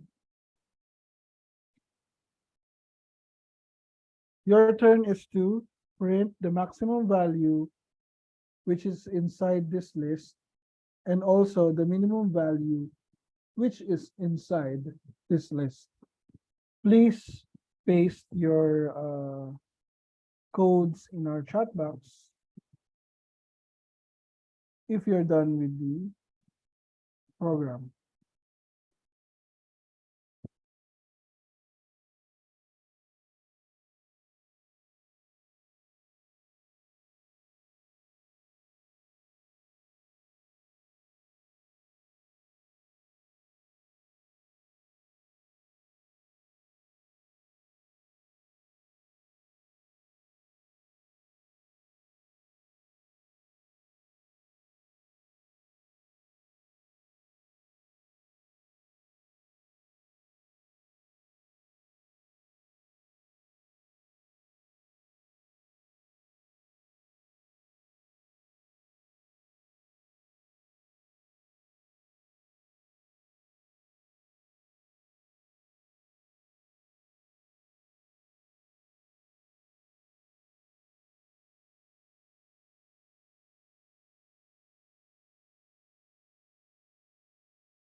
For the hint, you can use for loop and combination with if else statement to answer this list problem.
Okay, so next is, let's move forward. So this is the last topic before we put everything on assignment. This is dictionaries. This is a very easy concept as well. Save your answers for later na lang sa mga gustong humabol dun sa list and loops. So this is dictionaries. First and foremost, before we proceed with dictionary, let me introduce to you the parts of the dictionary. So a dictionary is somewhat different from a list because instead of an index number, the index value of a dictionary is also a label. Plus, it is denoted by a colon, and instead of having a open and close bracket, it uses a curly brace. So this is a sample dictionary. So what if you wanted to create your own dictionary? Let's say a dictionary of different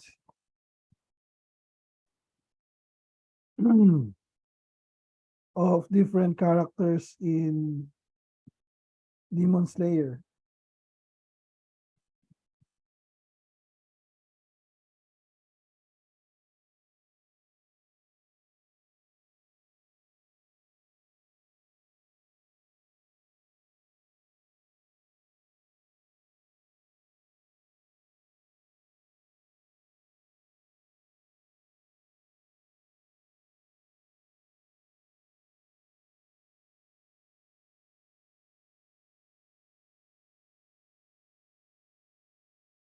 So you can simply put something like this.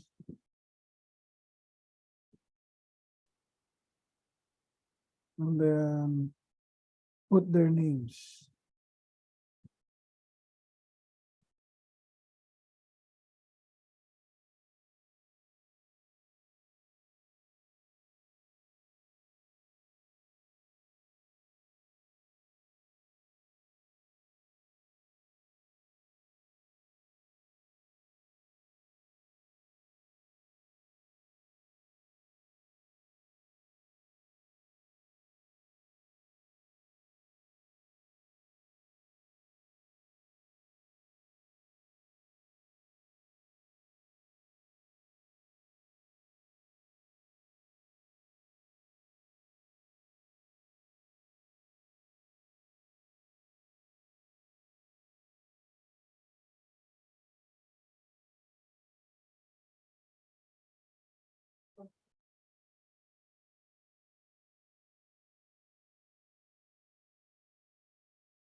So this is a combination of lists. So I might be using a bracket.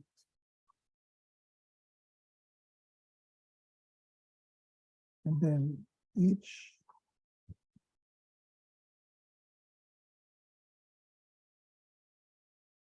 each information, I'll be using an open and close curly brace.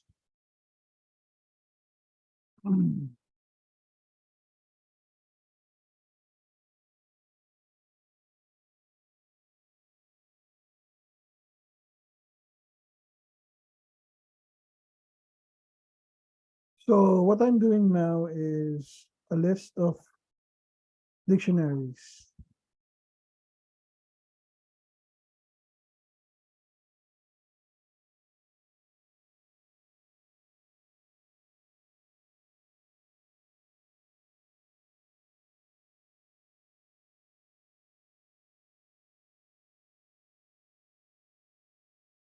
So how do I print the value?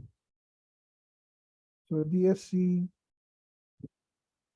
1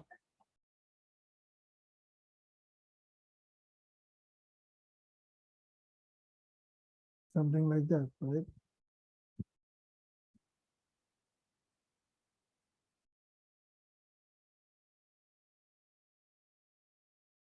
What if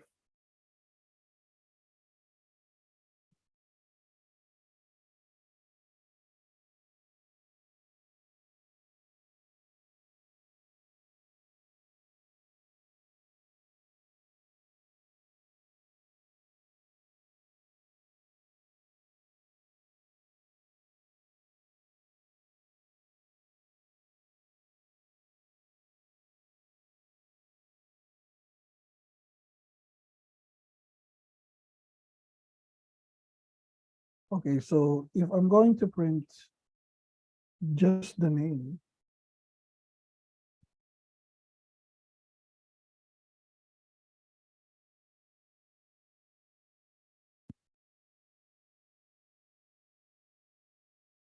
okay, so what happened here is I choose index 1, which this is the index 1.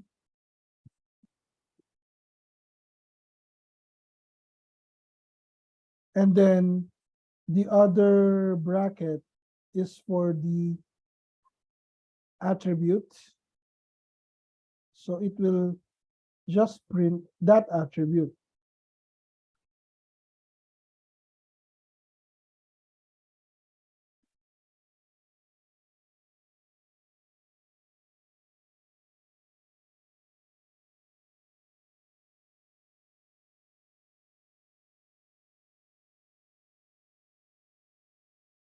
You can also do this kind of program where you isolate.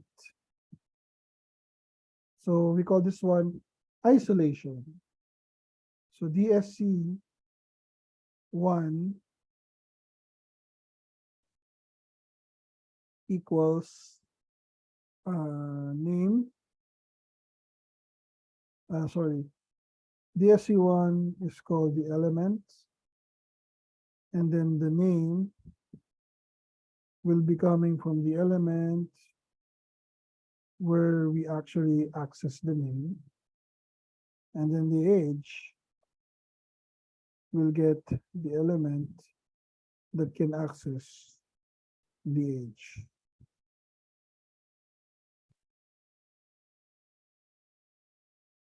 So this is the isolation technique.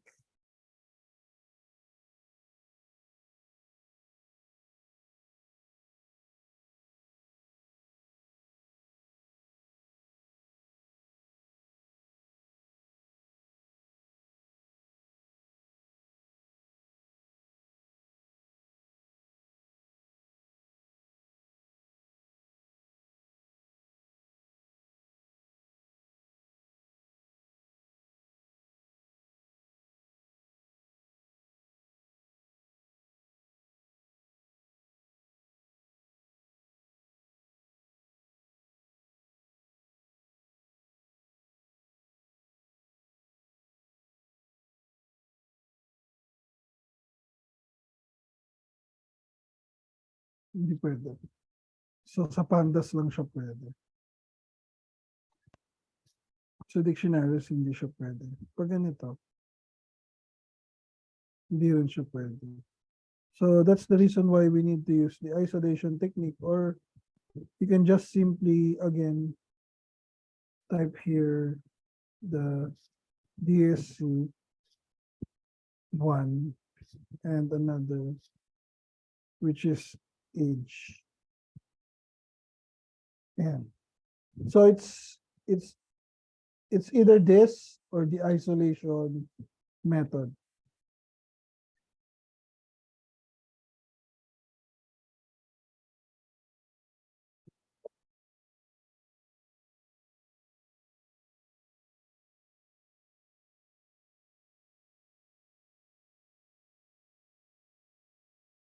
Or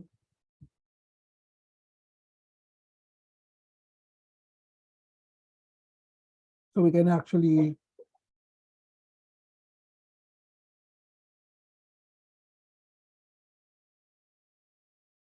saan ba nanggaling yun? This one, ito yung tinutukoy niya rito yung name, age, yung gender, pwede natin baguhin, gawin natin siyang male or age 21.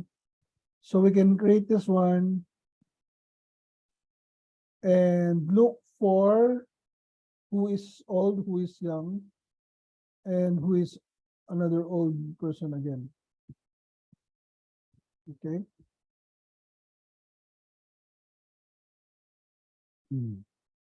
Now, for the last task, please answer this one before we end our session. So this is the last task. Again, if you're done with your code, kindly post it on our chat box.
Okay, so some of you already posted your answers to this question.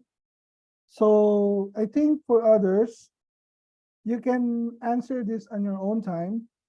And you know what? This is the easiest part of our activity. We will be having more challenges by next week, but I assure to you, this will be fun because you will be learning at the same time. You will be applying this task on your workplace because last sessions I also handled some of the folks that are working, and they are happy because they are practicing what they've learned. Uh, Tiny bits and pieces, they practice it on their work, try to implement it and infuse it with their work, actually, with their tasks on their work. So, as much as possible, on our next topics, I'm going to use data sets that are relatable, very close to what are you are into right now. Maybe you are into business, into finance, computation, analysis, or data analysis. We will not move further away from those things. We will be using data sets that are very, very close to what is on the actual workplace. And tomorrow, or probably next meeting, we will be using Python pandas, and there we will manipulate easy data sets at first. And then next is we're going to visualize the data that we have. And at the very last part, you are going to publish your work in Medium or in Streamlit. So that's all for the moment. Hope you've enjoyed our first meeting. Don't forget to evaluate the first session evaluation. Please evaluate everyone. And if you have questions, just DM me on Slack or yeah, you can DM me on Slack or on LinkedIn. So that's the fastest way for you to reach me if I'm not replying, because I'm not going to reply on emails as fast as I can reply on Slack and also on my LinkedIn account. So thank you everyone for attending our first session. It's already 5:55 and I'm going to dismiss you earlier than 6 o'clock. So thank you very much. See you on our next session that will be on June 10. Thank you, sir. Have a good day, everyone. Thank you. Yeah.